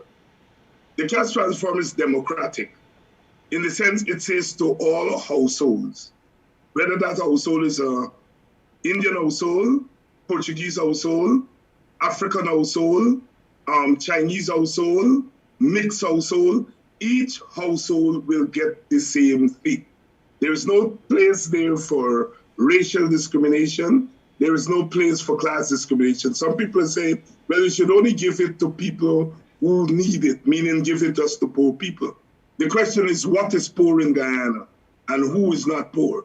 And you may get yourself in a lot of mess. It's easier if people get a cash transfer and they don't need it, they can do a lot of things with that money. They can put that money into a foundation to help poor people. They can donate it to a charity. They can do a lot of things if they don't need the money. So that's the other thing. When people say, well, give this money just to people who need it, you will have to then decide what is your cutoff point, what is rich and what is poor, and who is rich and who is poor. And that may cause a whole set of problems because you may say, okay, somebody who earns $200,000 or less is poor. And somebody who earns 201,000 who will say, what is the difference between 2001 and 201,000, 200,000? So you get into that kind of thing. So our position is that we prefer it to be given to each household, at least for now. And let us see what happens, because these things you can revise over time. So I just wanted to say that it's democratic, it's racially democratic, it's socially democratic. And so there is no, where black people are going to say, well, look, you give Indians $250,000 and you don't give black families. No, all families will get the same amount. And again, it's not $5,000. What Professor Clive Thomas did is based on the projections. He calculated that it could be $5,000. But, as we know, we don't control the price of oil on the world market. We may produce less, and if you produce less, it comes up to less. What is important is that you're taking 10% of the earnings. And whatever that comes out to, when you divide it among the household, that's it. The $5,000 was just a projection based on what was expected when the proposal was first made 3 years ago. Out to your question about what happened in the parliament and the maze and all of that thing. Look, for me, what happened in the parliament here, let me tell you what I am most interested in what's happening in parliament. Parliamentarians who are powerless and are rendered powerless by a regime that is stubborn and that wants and is dominating every inch of political space. You then leave those human beings in the parliament, in the National Assembly, to find other ways and means of getting their voices heard and getting the attention and saying, we are legitimate members here. And so what I saw in parliament was a protest, right? And I think that is good. It's encouraged. It's not the first time you've seen protests in parliament by frustrated parliamentarians. Everybody now knows that Dr. Jagan would overturn mugs of water. He did that in parliament. We pay attention to the one in 1992, I think, when he took away the mace, or Bashir took away the mace. But before that, Dr. Jagan had overturned water in parliament and so on. So people who don't know history or feel that we don't know history would like to tell us that, those people in there are hooligans. No. My protester is your hooligan. And your protester is my hooligan. I am not faced by that at all. And I don't think we should spend any time discussing that. For me, the thing about the mace, I would leave that alone. Because I don't think it's important. It will make us look as though we're clutching at straws, right? The mace is a ceremonial instrument, and it's the parliament that decides on its own ceremonial things, and that is a matter for the parliament. I don't think a court will even entertain a case on whether the mace was there or whether, I think we need to leave that alone. That is not going to enhance our case. Here is what I think we should go to court for. I think we should challenge the law in court, not mace. Challenge the law. And I've spoken to lawyers who have suggested that what the PPP did with that law, they did not violate any fundamental rights. And they're correct. They did not violate any fundamental rights. But I think we can move beyond fundamental rights and natural rights in the sense that what you're talking about here is the nation's patrimony. And the nation's patrimony, by definition, belongs to everybody. It belongs to we, the people. And if the PPP is saying, we are no longer administering this as we, the people, but as we, the PPP, then for me, that violates natural law. And so therefore, I would go to court and challenge the new law on that basis, in that it violates natural law. And our society is a plural society. And so therefore, if one political side arrogates unto itself the absolute right to determine the distribution of the patrimony, then you are violating the social pact that holds our society together. What holds a plural society together is acknowledgement by the various groups that we live together and we share a space geographically, we share a flag, we share an anthem, and we share the patrimony. And so I believe that if one group takes away that right in an absolute way, you're violating the very basis, the very pact that we have. And so I would go to court and challenge that. I don't have time with mace. I think that is for small minds who want to talk about mace and all that kind of things. I'm sorry. I think that minimizes the importance of what happened in that place. It was not about the maze. It was about the stealing of the keys to the patrimony of all of us.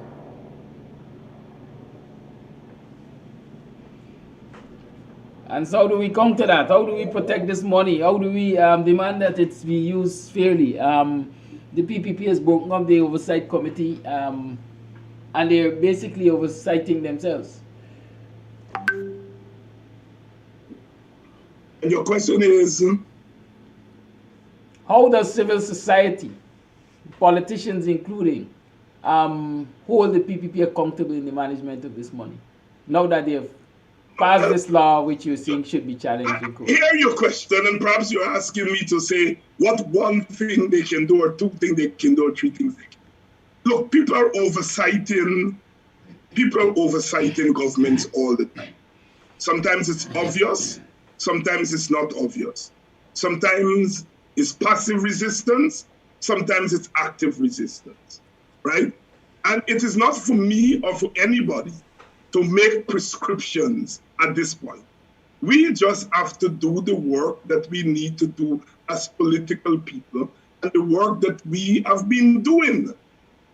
And if we do the kind of work, then we will get more results. I think we in the opposition have become very lazy. Some or the other, we think we wave a magic wand and people will come out in the streets and that will solve things. No, political people, social organizations have to do work. And I'm not taking the people off the hook because people have to become more conscious also. All right? So it's an interrelationship, right? In that people have to become more conscious, but we as political people have to organize people. So it's a two-way street. And you don't know when you hit that sweet spot until you hit the sweet spot. When you go to bed tonight and the nation is quiet and you wake up the next day and the nation is in revolution mode. You don't predict it. Nobody last week, Tuesday night, could have told you that those parliamentarians who we love to be raped because we feel that they're wasting time would, in a sense, as we would say in Ghana, broke up the thing. If anybody had told us that Tuesday night, we would have said, nah. But there it was on Wednesday. They did it, right? But sometimes we have to get out of this business of prescriptions for protest and resistance.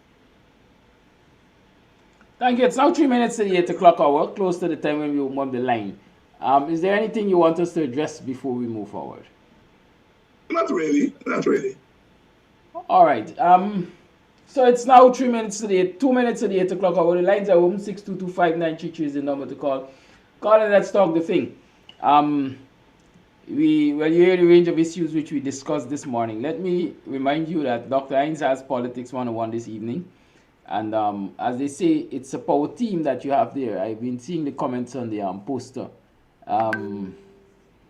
Sherrod Duncan, Mark Benchcop, Rickford Burke, Kedaki Amsterdam. That's going to be a power discussion, I guess. So I am encouraging you to tune in at 6 o'clock. 6:30, right, Dr. Hinds? 6:30. And you know, the Jamaicans says rude boys. And we in Ghana said the bad boys. In that song, I shot the sheriff. The way Bob Marley elevates the rude boy to the premier resistance fighter. He said, freedom comes my way one day. And I set out and I saw Sheriff John Brown coming. And Sheriff John Brown never allows me, every time I plant a tree, he said, cut it down. And so I saw him and I shot the sheriff because I anticipated that he was going to shoot me. Right? And so Bob Marley saying the resistor, the protest man, is not an outcast. Is not a rude boy in that sense. Is not a bad boy in that sense. But he's performing a righteous job in the society. And so what I'm trying to do with the program this afternoon is these guys, the four of you, there are others, but we can't accommodate everybody, who the PPP is maligning and calling all kinds of names. I want to use that program to say that these men are doing an important service to our society at this juncture. So elevating the PPP's bad boy into our righteous bad boys. Caller live, good morning. Thank you for holding. Good morning, Mr. Kadaki. Good morning, Mr. Hinds. Good morning, everyone in the diaspora. Happy New Year again. Good morning. Dr. Hinds, I'm glad you touched on some questions concerning the bill. And you touched on the pluralism of the society as one of the arguments, one of the grounds by which we could challenge this matter in court. I think pluralism is a much broader, a much very gray area, but it could support the argument in court. Courts look for you to specifically violate a particular article or a particular constitutional amendment. Now, I want to ask this question. Is the select subcommittee a constitutional procedure? No, it's not constitutional. Select committee is something that the parliament comes up with. That's part of parliamentary rules. And so in that sense, it's not constitutional. Okay, good. Parliamentary things, I disagree with that. Here is why. In a democratic process that Parliament has to follow, there are checks and balances. And checks and balances are enshrined in the constitutions. Those subcommittees are there as checks and balances and also are there to facilitate inclusivity. Yeah. Let me stop you for a minute there, brother. By There is consent. you have to make the distinction between standing committees, which are part of the standing orders, and select committee. Right. A select committee is a temporary committee. It deals with a selective issue. That's why they call it a select committee. And then when it's finished dealing with that select, it disbands. It's like the committee, the January 6th committee in the U.S. Congress. That's a select committee. It deals with January 6th. And then once that issue is done, it goes away. But the standing committees, the budget committee, the foreign relations committee, the ways and means committee, in our case, the public accounts committee, the constitutional committee, those are standing committees and are part of the standing orders, not the select. Good. Now, from the complaints I've been hearing from the parliamentarians, in essence, they're saying that they were locked out of the decision-making process, the inclusionary process of discussing the bill, Yeah. adding their 2 cents to the bill. Right. Okay, that process, those are constitutional processes that the opposition must partake in. And that process, I hear the whip and Sherrod Duncan and them saying that process was denied. Okay, and I could tie that process into the pluralism idea you were talking about of inclusivity in a populist society, whereby in a democratic society, we all need to be able to have our voice from the side of the opposition. So I am saying that there are constitutional denials and procedural denials which occurred in this process. It is very, very absent, and what we have here is a one-sided law that was rushed to be passed, that was attempted to be passed. And I think that is the crux of the matter, which they need to take to the court. Yeah, I agree with you. I think you're onto something. My pluralism argument is grounded in Article 13. It talks about inclusivity. But what you have here is the majoritarian principle, which leaves out the opposition from ultimate decision making, because the ultimate vote is about the majority. So you have the majoritarianism, which procedurally leaves them out. But then you have Article 13, which constitutionally says that they must be included.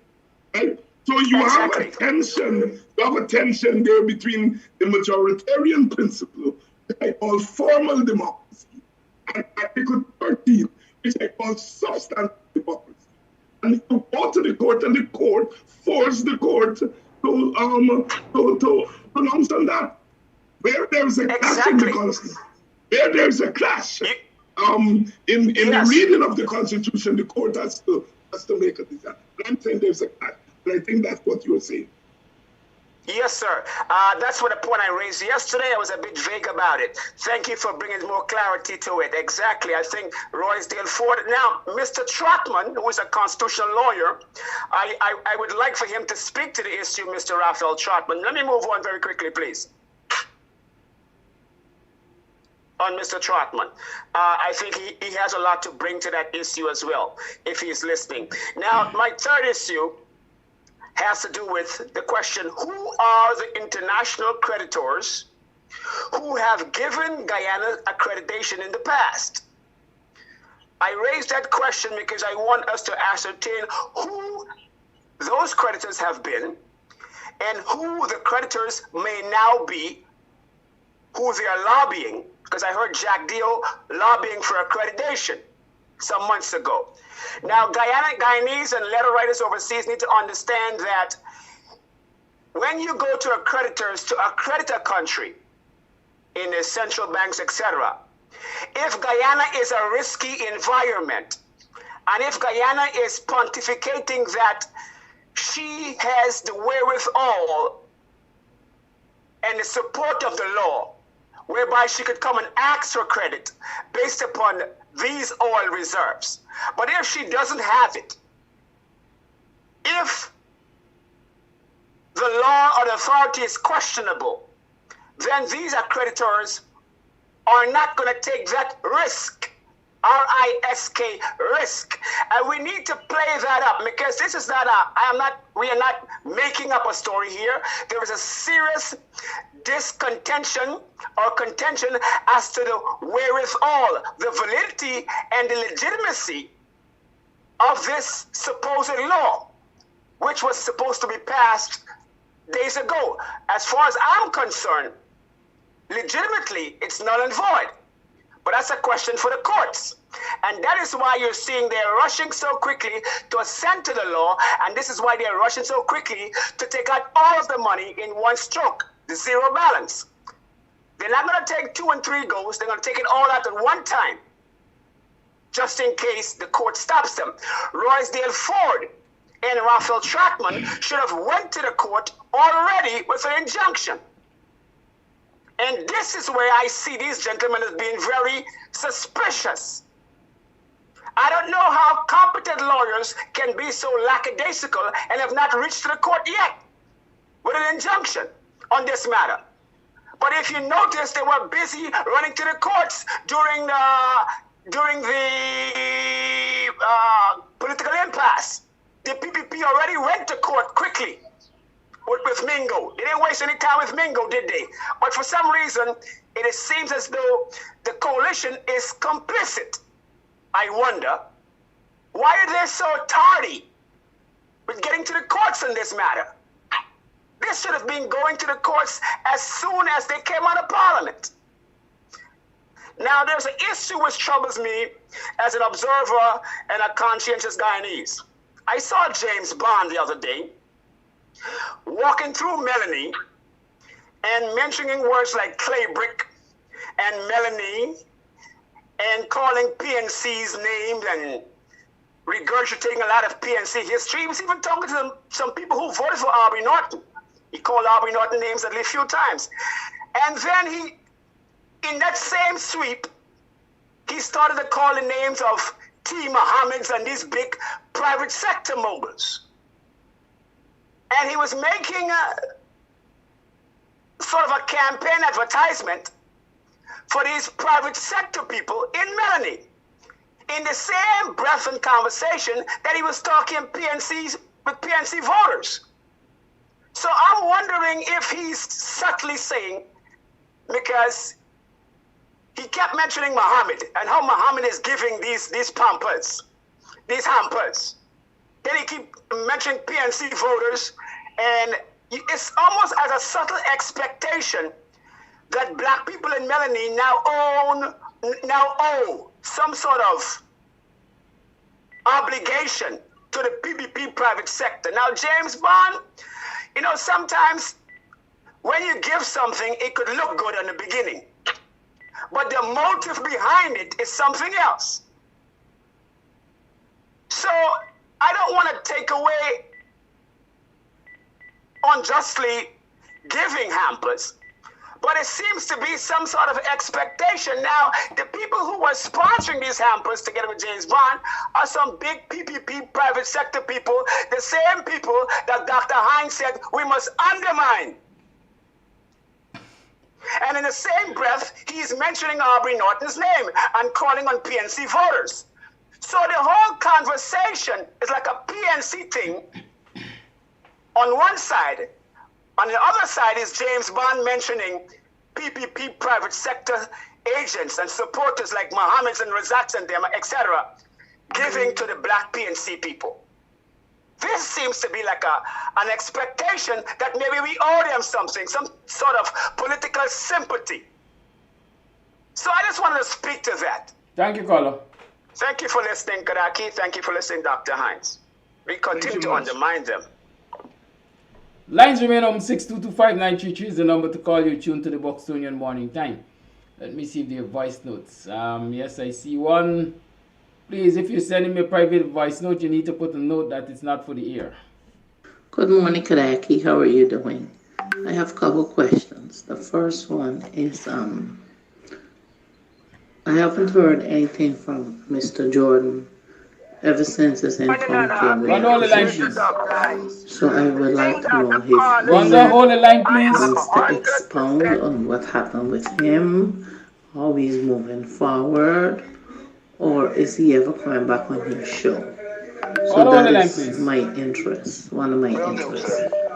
And then we have, I'm trying to figure out about the people in Parliament and our Constitution. We have a Constitution, and we are guided by the Constitution. But then how come the PPP gets everything that they ask for or they want, and we don't get anything that we ask for as opposition? So I realize that is not fair, and that's not how normal governments operate. So I would like to know, what will the opposition do to fix it? When will they fix it? And what are the laws that they're going to use or apply to fix it? Thank you. All right, let me deal with the first part. That is Mr. Winston Jordan. I've been in contact with him. I every now and again would reach out to him and so on. And like I keep saying, he's on the mend. He's following doctor's orders, and so he is not allowed to put, as we like to say, pressure himself too much, right? And so in time, it is expected that when he's fully recuperated, he is going to return to the show. He has made that commitment. Good. Dr. Hinds, let me take this call and then you respond to anything you care to. Call you live. Good morning. Morning, Kadaki. Morning, Dr. Hinds, and Happy New Year. Thank you. I got just 2 quick points here. In reference to James Bond, and I did listen to a program, I think was Below the Belt with Sharon Duncan, and what he did mention was that if we're able to get about 500 people out there to collect hampers, but yet still we weren't able to get that much people out there last week, Wednesday, when they were passing that bill. And it just goes to show you, we are going to just come out for handouts or just hampers, but we are not coming out to protest what this illegal government is doing. So we have to go and revisit that. We should. And what the previous caller had mentioned, Coffee, is that we already should have been to the courts.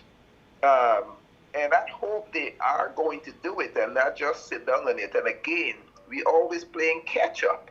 Why are the opposition, lawyers, MPs, always playing catch up? They're not on the defensive.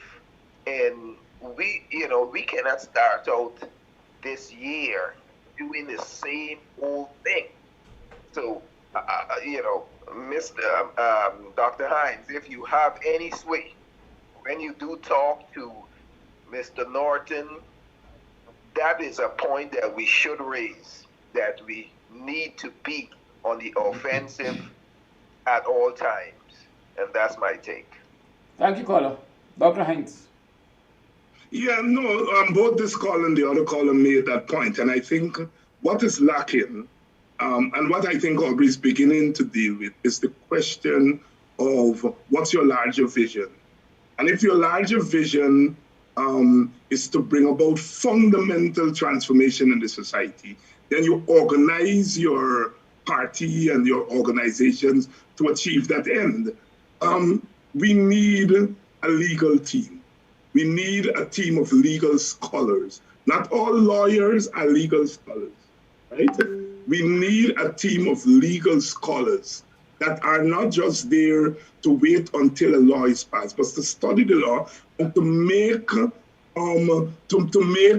plans based on both outcomes, whether the law passes or it doesn't pass. So we need that. We also need an economic policy team. The Americans call them think tanks. whatever we call them, but we need these committees or these teams that are there, that are studying these very important areas. And these teams, like I said, have to feed in to a larger vision.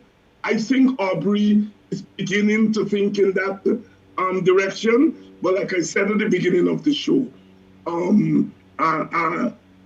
we have to be a little bit patient because there's so much that is absent that he has to put in place. That to expect him to do it like this may be a little bit unfair. But I think the callers are on the ball, that we need these specialized teams, think tanks, that are going to be there to study these issues and to plan for them and execute. The other call on the voicemail was talking about the majoritarian system. Why the PPP is getting its way in the opposition? Well, simply put, we have a system in Guyana that rewards the majority. That system was created in Europe, where people are of the same ethnicity. And so when the majority is in power, looks out for the minority. We bring that system to Guyana, where we have a plural society, where the majority does not look out for the minority. And so therefore, the assumptions of the majoritarian system, we are all one, that we have one outlook, one culture, one view of the world. We may differ in little ways, but at the end of the day, we are all white people. We are all Europeans who believe in European domination of the world. And so whether we are in the majority or the minority, we have those views. We believe in American exceptionalism. So the system works in those societies that are homogeneous generally. But in our society that is heterogeneous, in which the various groups are fighting one another, the majoritarian system is dangerous because it rewards the majority to tyrannize the minority through the law. And that's what has to change. We have to move from a majoritarian system to a consensus system, so that rather than having 50% plus one to pass a law, make it 60% plus one, which means that the PPP or the PNC, whoever in office, will have to have consensus on the other side in order to pass a law. This is a system that needs to change to accommodate our plural society and our society in which we don't want to be governed by the other. Call A Live, good morning. Yeah, good morning again. Happy New Year to you, Dr. Hunt. Yeah. Thank you. I agree with all the persons who said their comments early on this live today. But I would like to endorse them because I think that the opposition party needs to step up their foot with cases, because all like that bill that they tried to pass, that matter should have already been in the court. That is the same thing what caused the petition in the problem, because they sat down and waited for time. When they do it, something go wrong. Soon as something happens, carry it to the court. Let it go to the court. Even if when you take it to the court, you got to improve on it, make certain it is in the court, so that when it go into the court, you got to early date and you got to pounce on them, like how Anil used to behave on all of them with the election business. And when it comes to the mace, I believe if the order is that a mace is to be in place in Parliament, so that the business done, the business that the mace has to accomplish or be in front of or whatever is not there, that thing is illegal. The fraudulent government cannot now at this juncture up to say that there is no proper use or purpose of a mace in the parliamentary setting. That was a law since time gone back. We took over, we were given our independence with certain attributes from our former colonizer, that was the British, longer than 70-something years. And we went with most of their things. The only thing we got was our national anthem, our pledge, our coat of arms, and our national motto. So we follow what we were handed down. And I believe that if the mace wasn't there, wherever it was not there, that bill is to be deemed unlawful. And I agree with what Richard Burke and those people outside are saying. We should have already have letters circulating and signatures going to the letter so that we could make a strong case that the money must not be removed. Because once the money is being removed, it's only one fraction of people is going to enjoy that money. Because let me tell you, the sheer flood relief, and I put up many videos of having floods in my yard, the neighbor's yard. I didn't go around doing other people's places because I say I have Wi-Fi, I don't have data. Once I leave the jurisdiction of my Wi-Fi, it goes, and I don't put data on my phone. Because if I had taken my phone and I had walked around, I would have brought up a lot of people's yards that were flooded. And with all of that, we went and we put our names down at NARI office at Fellowship there on the public road, and to date, that money is being paid out, and not one person in Denhamsel has received a cent from the flood grant that they are giving out. And I don't know if we will be given. That's the people living in the township. But those people who are planting farms at the back, they only them alone get money. I lost over 50 chickens in the flood, and nothing I can get back. I had to wait till after the raise money and start back mining chicken. So that's what's going to happen. They claim that the money to do development. I'm going to show you how much development we need in Denhamsel. And places out of Denhamsel, in the same neighborhood committee, the amount of development they have seen from August 2nd to present day, it's a drastic scale of 1 to 10. We are 0 and those people still up at 1. That's my comments. Thank you, Elder. Thank you for coming through. All right, bye-bye. Voice note.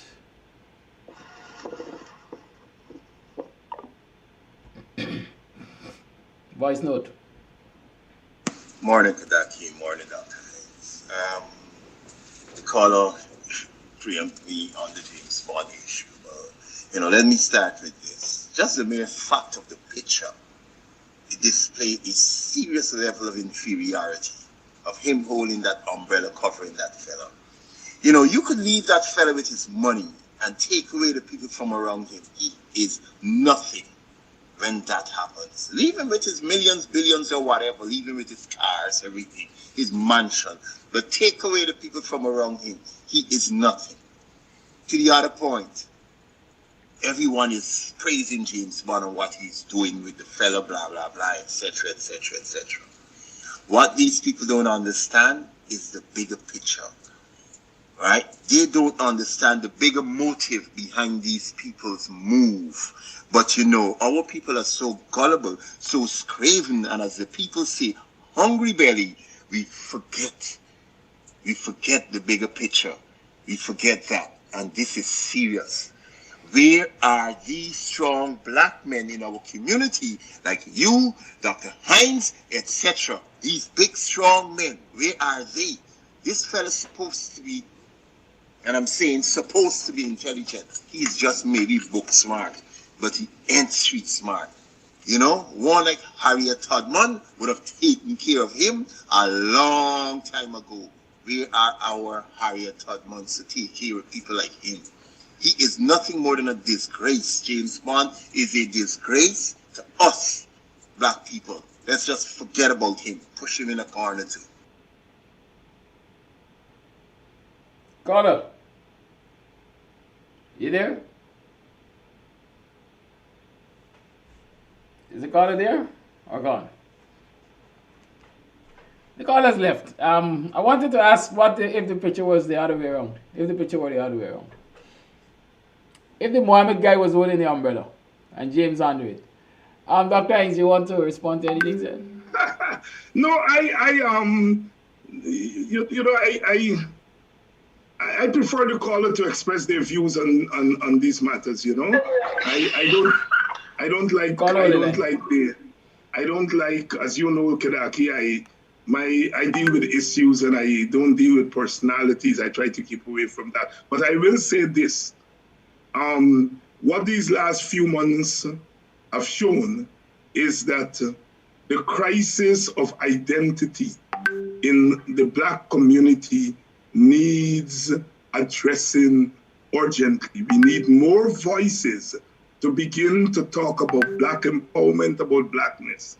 You know, it's a long struggle we've had to deal with this. You know, the various movements and so on. And every time we think that we have made it, come along and we're seeing our people dragging on their knees to collect handouts. And it says something about our sense of identity. You know, the caller mentioned myself and yourself. You know, it comes natural to us because we are not confused about our identity. Our political upbringing says that you can be everything else and be black at the same time. You know, some people feel that in order to be something else, they have to stop being black, and I think that's our major problem. But those of us who have the consciousness have to be out there, you know, keep pushing it. When I say to black people, you know, look after yourself, buy from yourself. I am not hitting at other races. I'm trying to strengthen my race. That's all.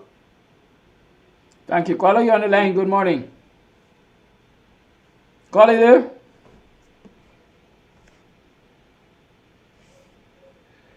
All right. I think we lost the caller that was waiting.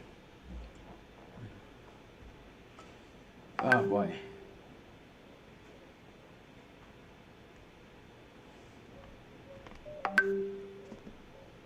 Caller live, good morning. Morning. Yeah, good morning. Happy Morning. New Year, Mr. Hinds, and to everybody. All right. I got a comment. Same thing, what these people talk about James Bond. A long time I was watching it and saying the same thing what they were saying. You see it? When Mr. Ranger was in power, he used to say Mr. Ranger is his president. All right? And he had a lot of chat when Mr. Ranger was there. Now, look what he's doing. You see? I bring up the same point with a couple of friends, and I was telling them the same thing, what some other people talk on the show. All right? And James Brown and them, I could see, I said disgrace, but maybe he must be hanging where the money is. You know? He getting a little couple of dollars from the people going around with him and doing all kind of stuff. You see? And this is thing that people got to look into to see the behavior, how he is, you know? That's all what I have to say, you know? Thank you, caller.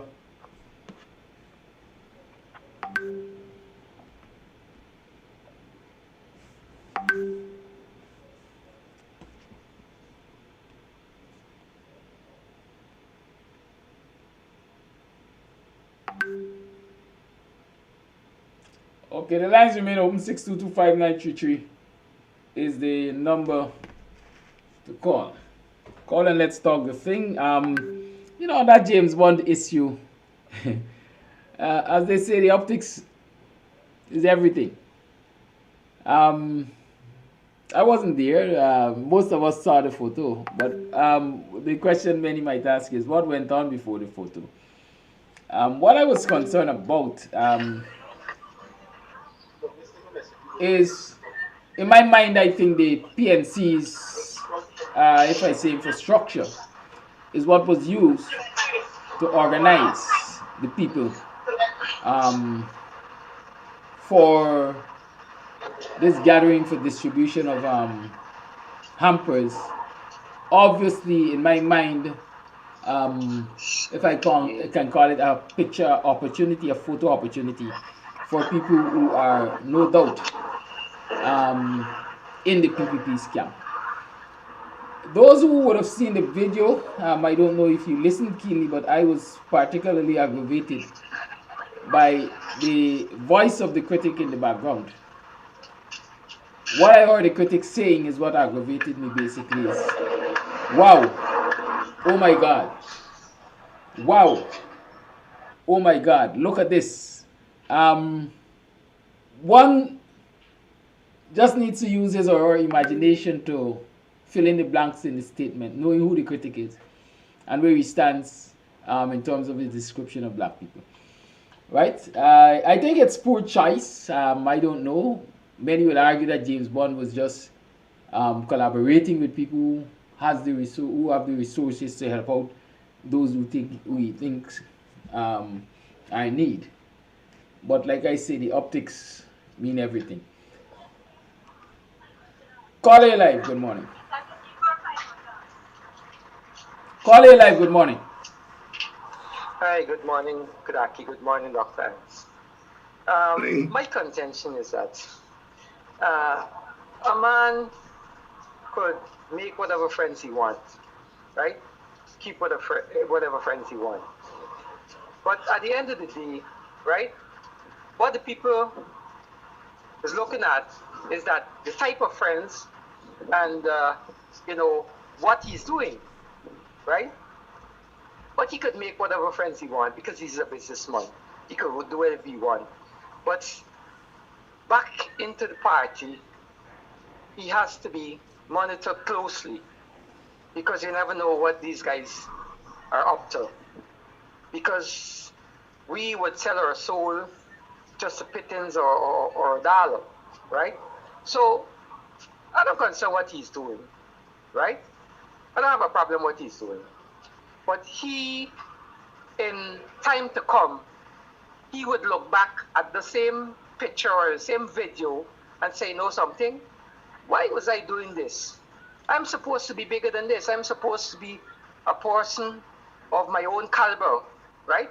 Why am I doing this, right? I'm supposed to be bigger than this, right?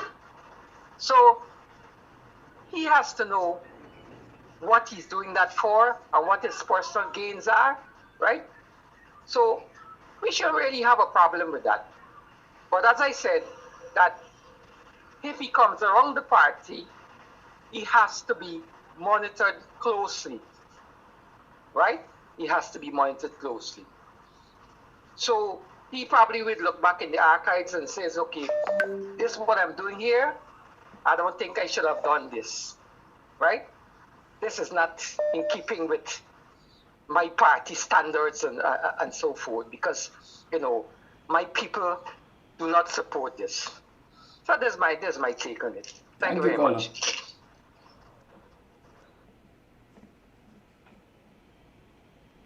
Call Live, good morning. Good morning, Kadaki. Good morning, Dr. Hinds. I just want to add my 2 bits to what has been taking place so far.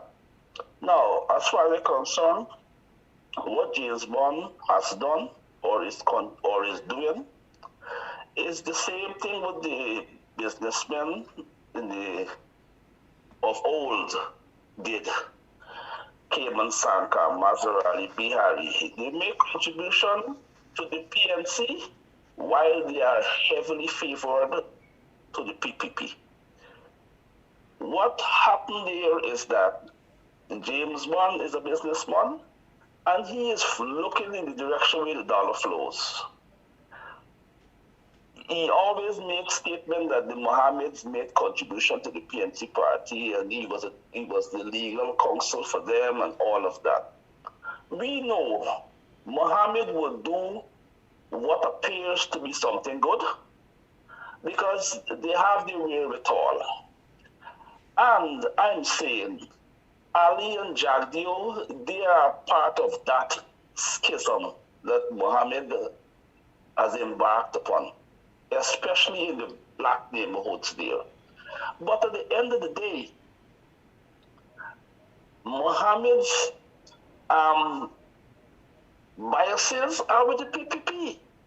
They were one of the major funders of the PPP party, and we know, giving the crumbs to the black people area is not, can't shift them. They are so endowed with wealth that is just a little drip in the ocean. They can do that. Whatever people want to think, they can think.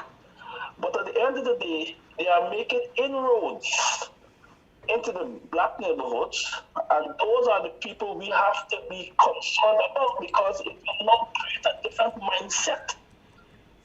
It will make them feel as if they are vulnerable. So what Mohammed is doing is something that has nexus to the PPP party. Mohammed must have sat down there and looked at that and said, yes, we're making sense here. Ali, must have sat down and said, yes, we're making sense here because we have a surrogate who can infiltrate. All because the businessman with whom he associates is looking for the dollars. He's a businessman. That's all he's thinking about. He's not thinking about what effects that those optics may have. So as someone said earlier, they have to be careful how far this can go. James Bond will easily say that I risk my life for the party. So whatever I do so with strength. But things have changed. James Bond got an unfair deal along the way when the coalition was there. So he can't be bothered how people think. He is looking at his end of the game. He has what he's looking for. He's getting money. And the financier is his friend who is more aligned to Fat Cat Ali. So we have to accept this as it is, even though we may be upset, as I am upset myself. But what can I do? That is the reality in the area. And James Bond is going to milk it as much as he could, regardless of what you think or how we think. Businessmen, that's what they do. Maserati came on Sankar, you name them, BPAT, they made contribution to the PNC in the days that gone. And he feels that if they can get something out of young Mohammed, they will take it. But I'm just concerned about the black people who would be mind confused. Their minds will be all over the place. Because they should have gone out there at the Chong Center. You couldn't find them. But just to get something out of Mohammed, they went at the behest of James Bond. But this is what the situation is. And I can't say much more because I think that encapsulates everything that people have been saying before. You guys have a wonderful day. Thank you. Thank you, caller.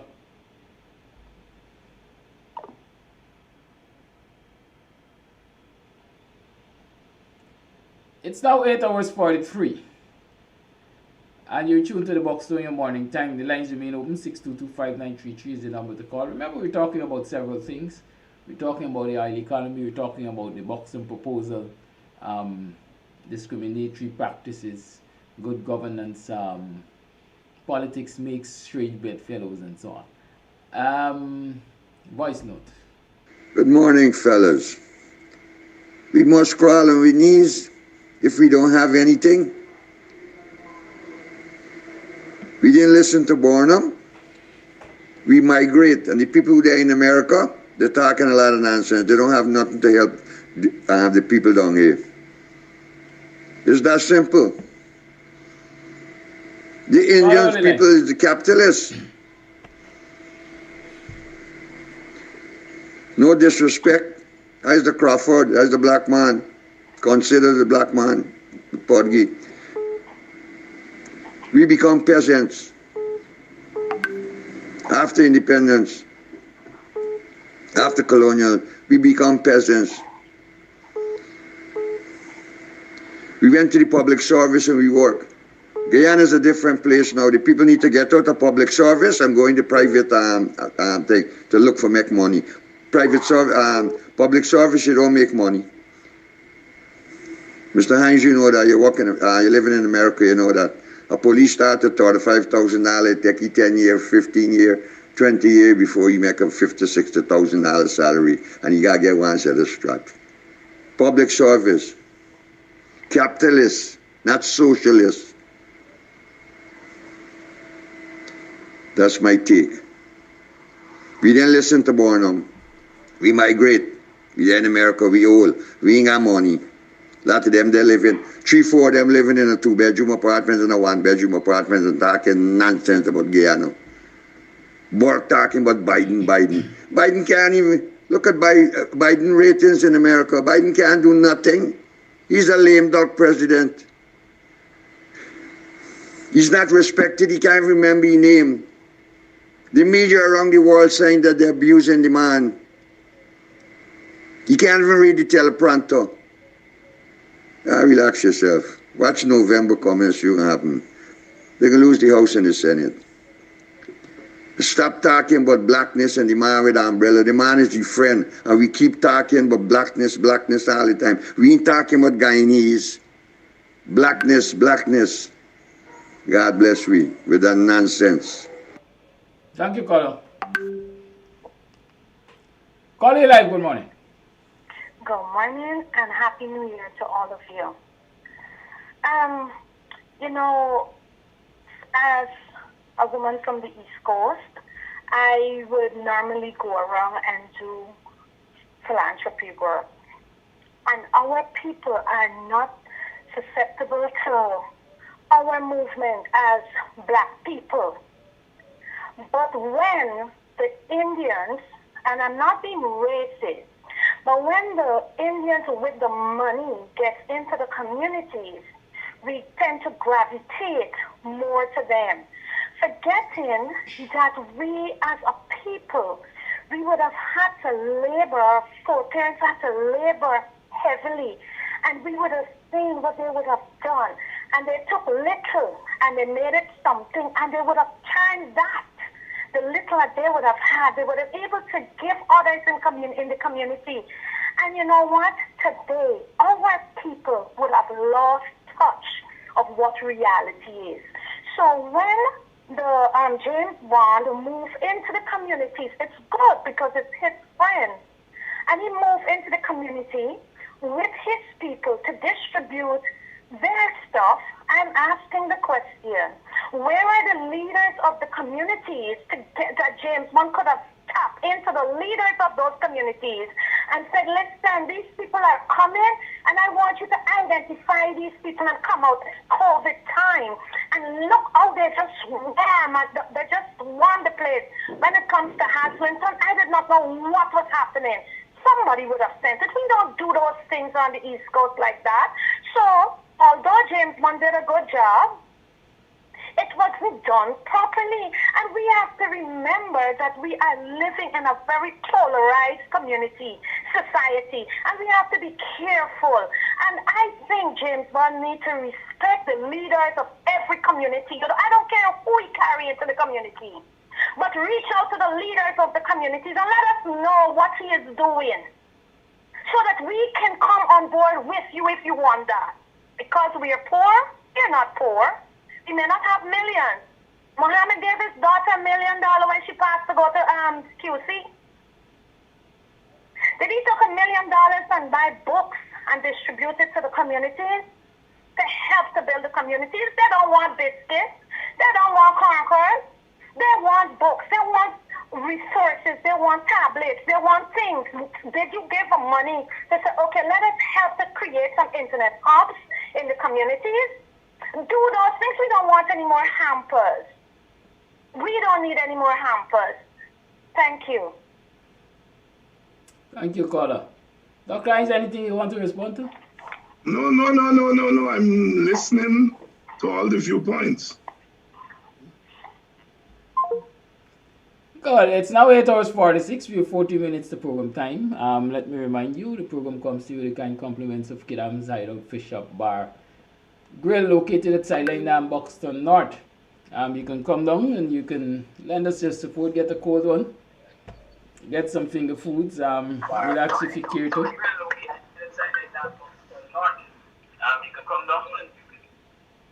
Call A Live, good morning.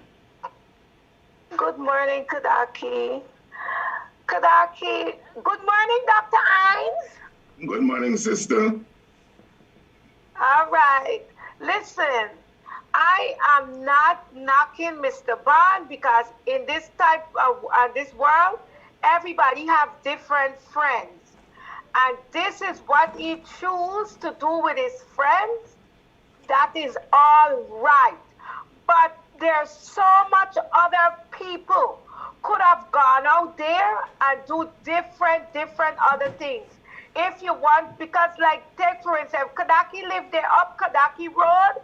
You know the amount of people who live in that area, and you know what those kids need. If you want to give them something, you go around and you call out to the parents and give them something. But we Guyanese people, we always depend on the foreigners to come and deliver. Some people does not do it like that. Some people give to little children in the neighborhood and whatever so be the case. But we have to have a set rules and set grounds. Okay, if I gonna come and distribute something, I will call up Kadaki and say, Kadaki, I'm gonna come and I have 50 tablets, or I have 25 tablets, or I have 2 tablets, and look around for the people them who you know is in need of something. All of this backward and forward and talking about what Mr. Bond is doing is unnecessary. Because you have those big goons right in Guyana there, it get me so angry now, that could come out and do something for the people.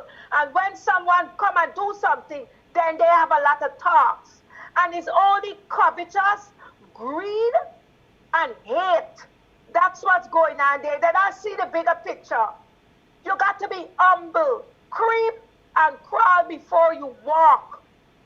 They're not using their head and sit down and think to see how a person does gravitate on young children. Why a young person might say, oh God, Mr. Armstrong, down there, you talk, you bash, but this is a well-educated man. He is a man for me to listen to and to understand and get my facts together.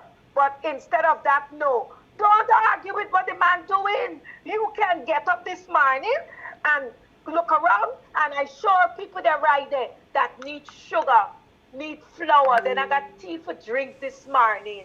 Come on. I know I was there just a week or 2 or 3 weeks ago. There are enough people there all over the villages wanting to eat.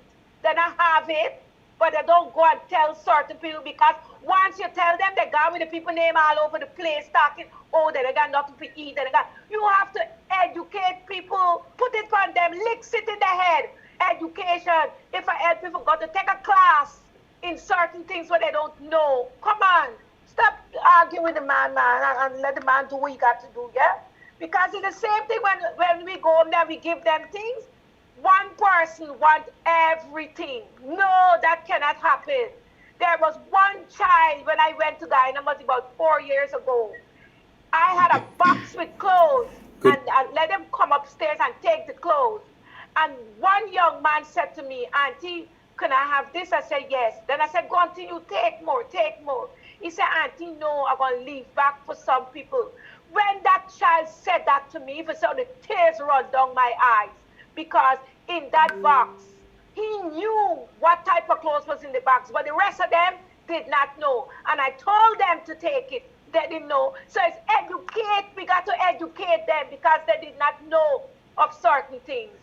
When that one child said to me, Auntie, no, I'm going to leave back for some other set of people. But the grown-ups, them are the ones that are greedy. Deal with the children.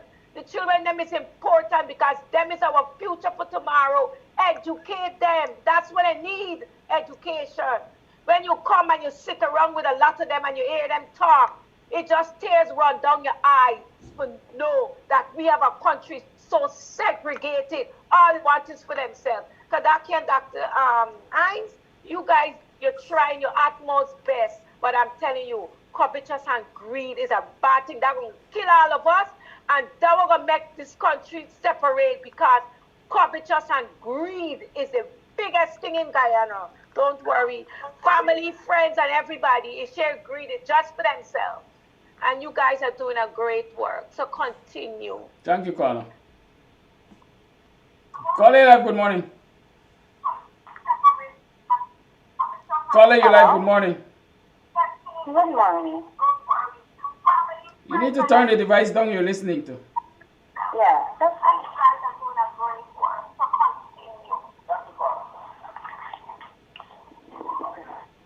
Yeah, I'm sorry. I'm just. You heard me? Hello? Yes, I'm with you. I'm sorry. You know, I think I want to make. I called just now, and I'm listening to all the comments and all of that. But one thing I want to share with John, the publicist, this morning, that if you are doing things in the community, you need to have leaders. And once you have leaders in the community, the leaders will identify those who are vulnerable and those who are really in need. And education, yes, is the key. But when you have a group of people in your community that is doing, because my family would have donated instruments to kids not only in Region 4, but also in Region 1. We would have never seen them. You know why we did that? Because we know that we are dealing with Guyanese. So if Mr. Bond wants to do something for Guyanese, or the people on the East Coast, my position is Mr. Bond needs to collaborate, reach out to those people who are leading those communities and know the needs of the community. So you know that when you bring stuff into the communities, that the people indeed are gonna get what they need. But do we need a handout society? That is my question for our people today. We don't need a handout society. If I'm to call a symposium now in those communities, none of them will come out. No, not one will come out. Because you know what? I don't have anything to give them tangible. I don't have food to give them. But I don't know I have more than that to give them that's going to take them over to the next year. Thank you very much. Dr. Hinds, 6 minutes to program time. Do you want to wrap up, please? No, yeah. It's been quite a revealing discussion this last half an hour or so, and the problem is a complex problem, as we can hear from the different viewpoints. It's a problem that has to be addressed. The last caller said, who wants a handout society? But people are hungry, you know.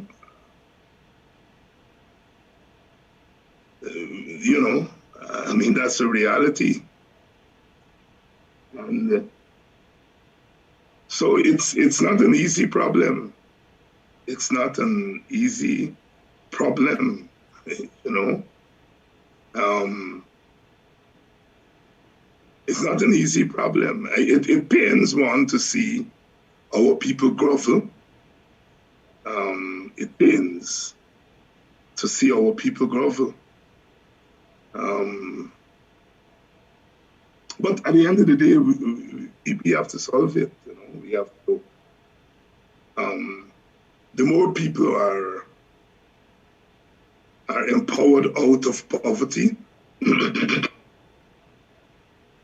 less they will have to depend on handouts from outsiders. You know, I as you know, Kedaki, people approach me all the time about help for Buxton.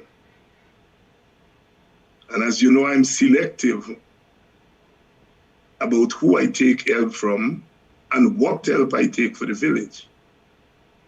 You also know that, and I hear people stressing that Brother Brother James should have worked with the community. As you know, Kidaki, when I approach with resources to the village, we have a SAGE committee in the village and other organizations that I ask to deal with those resources. You know, it's not easy. It's not easy when people are poor and people come around and offer them things. How do you tell them don't take those things? You know, we have to do a better job in our community at giving consciousness to our people. We have to do a better job at deciding, and these are leaders now, what kind of assistance you accept and the conditions under which you accept help. I've had people who have donated stuff through me to the village, and they never want their names to be called. And it's easy to deal with it that way, you know? But it's a real problem. It's a real problem, Aki, and the various callers have pointed out.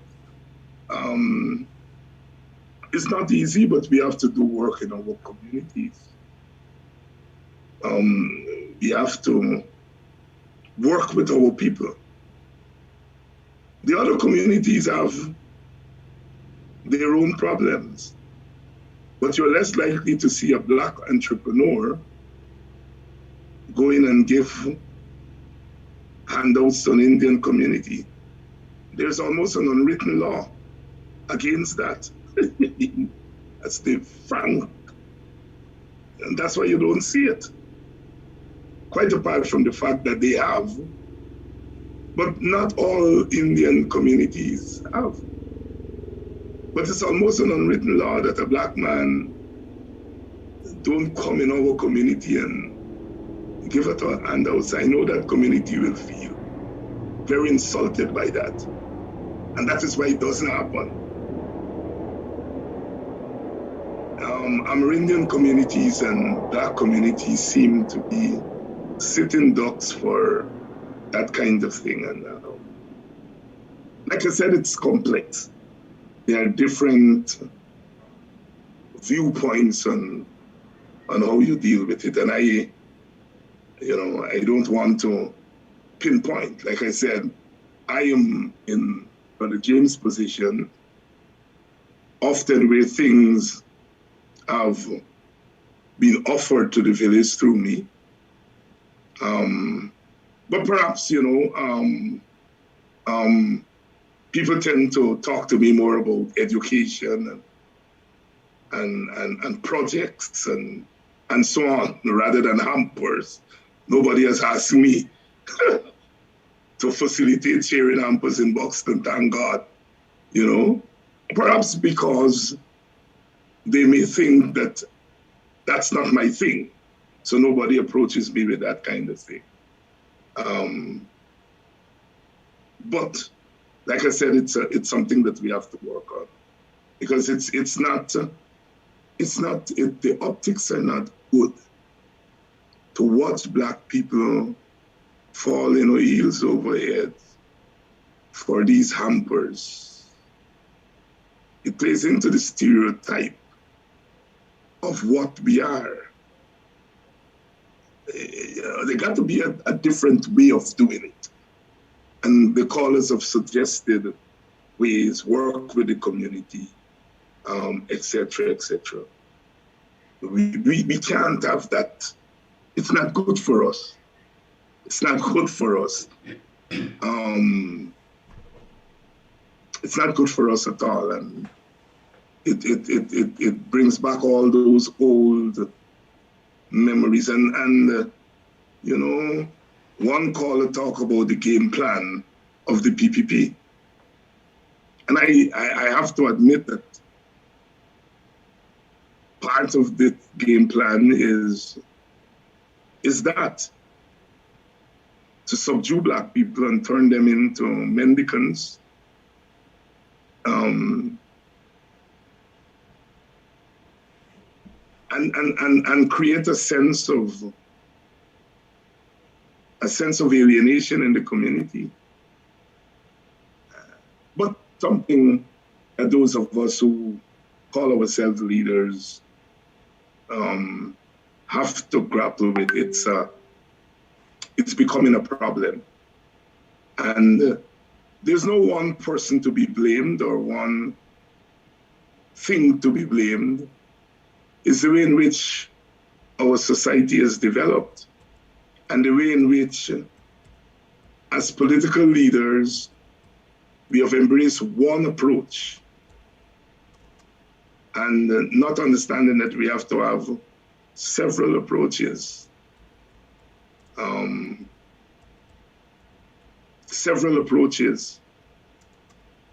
You know, we live in a modern world, yeah?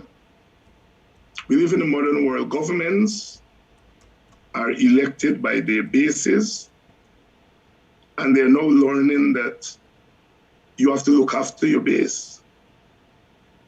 Because if you don't, when you lose power, your base is left vulnerable. I think this is the big lesson here.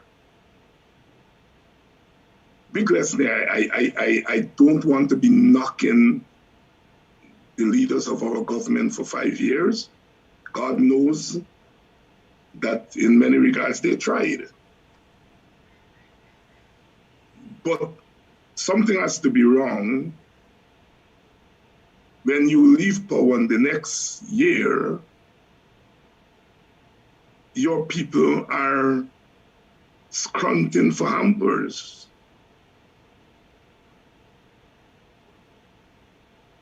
So something has to be radically wrong there.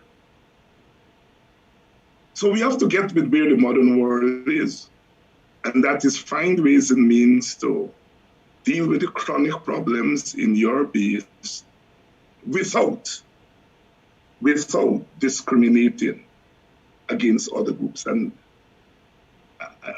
I always say those people made sacrifices for us to go to school to solve difficult problems. And when I say difficult problems, it may be a redundancy because problems by themselves suggest difficulty. But there is nothing too difficult for us to grapple with. How to do many things at the same time. The Americans call it code switching. You know, how do you operate at various levels at the same time? Professor Nettleford called it chaos in order and order in chaos. You know, there's no one solution to our problems. No one solution. Hampers will not solve our problems. I can tell you that. But I am not saying to people who are hungry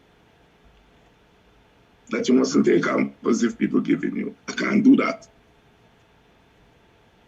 But we have to find the ways for our people to take hampers without appearing to be crawling on your knees. It's my take. Thank you, and you're entitled to it. So that's a wrap with Dr. Hinds. It's now 9:06, and let me have my take. My take is simple, you know. Like I said, the optics matter. I would believe we constantly hear that our people don't have.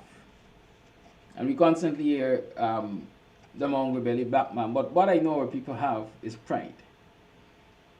And it's my firm belief that had people known that this was Muhammad or the Muhammads coming to distribute hampers, hampers which in themselves by the contents are or insultive to the people. Because if you check the contents of the hampers, those hampers themselves were insulting. Like the sister said, conquerors and so on. That in itself was an insult. But I think so many persons turn up out there because, like I said, the PNC infrastructure, the coalition infrastructure was used to mobilize them. I became aware of that distribution because there's a group an APNU group, and I saw a message there would be an ample distribution X day, white time at W Place. It suggests that it was a coalition event, right? I understand from talking to others that a number of coalition organizers were given the same information, that there would be hamper distribution on this particular day and time. Some of them, when they realized what was actually happening, decided not to go, not to inform people and so on. So like I said, part of my problem is the infrastructure that was used to galvanize these people. If James Bond and Mohammed want to do what they want to do as friends, let them organize as friends. But not to bring people, quote unquote, through a political movement for insulting them. The other thing I take note of is we know that constantly the PPP has been saying, I know the PPP has made approach to a number of persons and said to them, listen, deliver the East Coast to us, or deliver Region 4 to us, because they know that Region 4 is the strongest voting bloc of the coalition or PNC. And many approaches have been made to East Coast organizers with the offer, you deliver the East Coast to us and we will take care of you.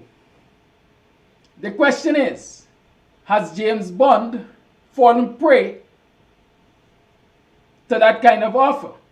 Because we know that his bar, his entertainment spot has been a target of PPP or the COVID task force, and don't believe that they target him just because of the COVID regulations and so on. I believe it's targeted to weaken him, to soften him, and then to appear to be a savior. Listen, the Mohammeds and I are good friends. They got a hearing of Ali, Jagdi, and the rest in the PPP. If I work with them, then they can put in a word for me and I will have an easy time at my bar.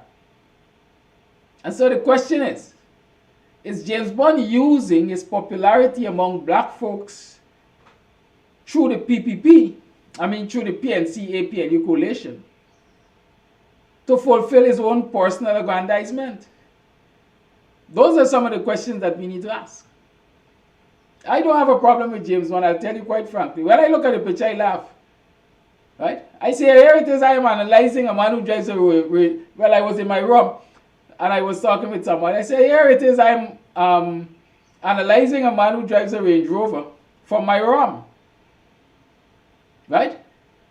Holding an umbrella over the head of somebody who has several Range Rovers. Right? The question is, would I have been the person to hold that umbrella over the Mohammed's head? Or even over James Bond's head? Optics matter. But in this thing gonna look good. Later we walk in the sun. Right? Let us all walk in the sun. There is, for example, I remember a photograph coming out of Regent Street. A businessman was clearing a container. And one of his staff members held an umbrella over his head. And all of you, if you remember that, people kick up a stink about it. And so here it is, one of our leaders, or one who is projected to be a leader in the black community. Right? Is doing the very thing for which others have been criticized.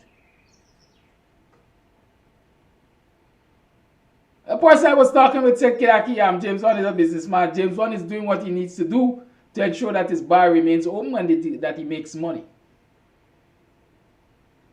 Fine, if you want to be a businessman, be a businessman. But don't use the political base as a pawn in your game to succeed as a businessman. then people should see it for what it is. Not everybody will call it for how I call it. Some of us are more diplomatic, but I see it and I call it how I like, how I see it. And so it's an insult, quite an insult. It makes black leadership look weak. You can't take the blows that the PPP raining on your backs. Every minute they're running down your bar and so on. And so you compromise because the bar has the possibility of making money.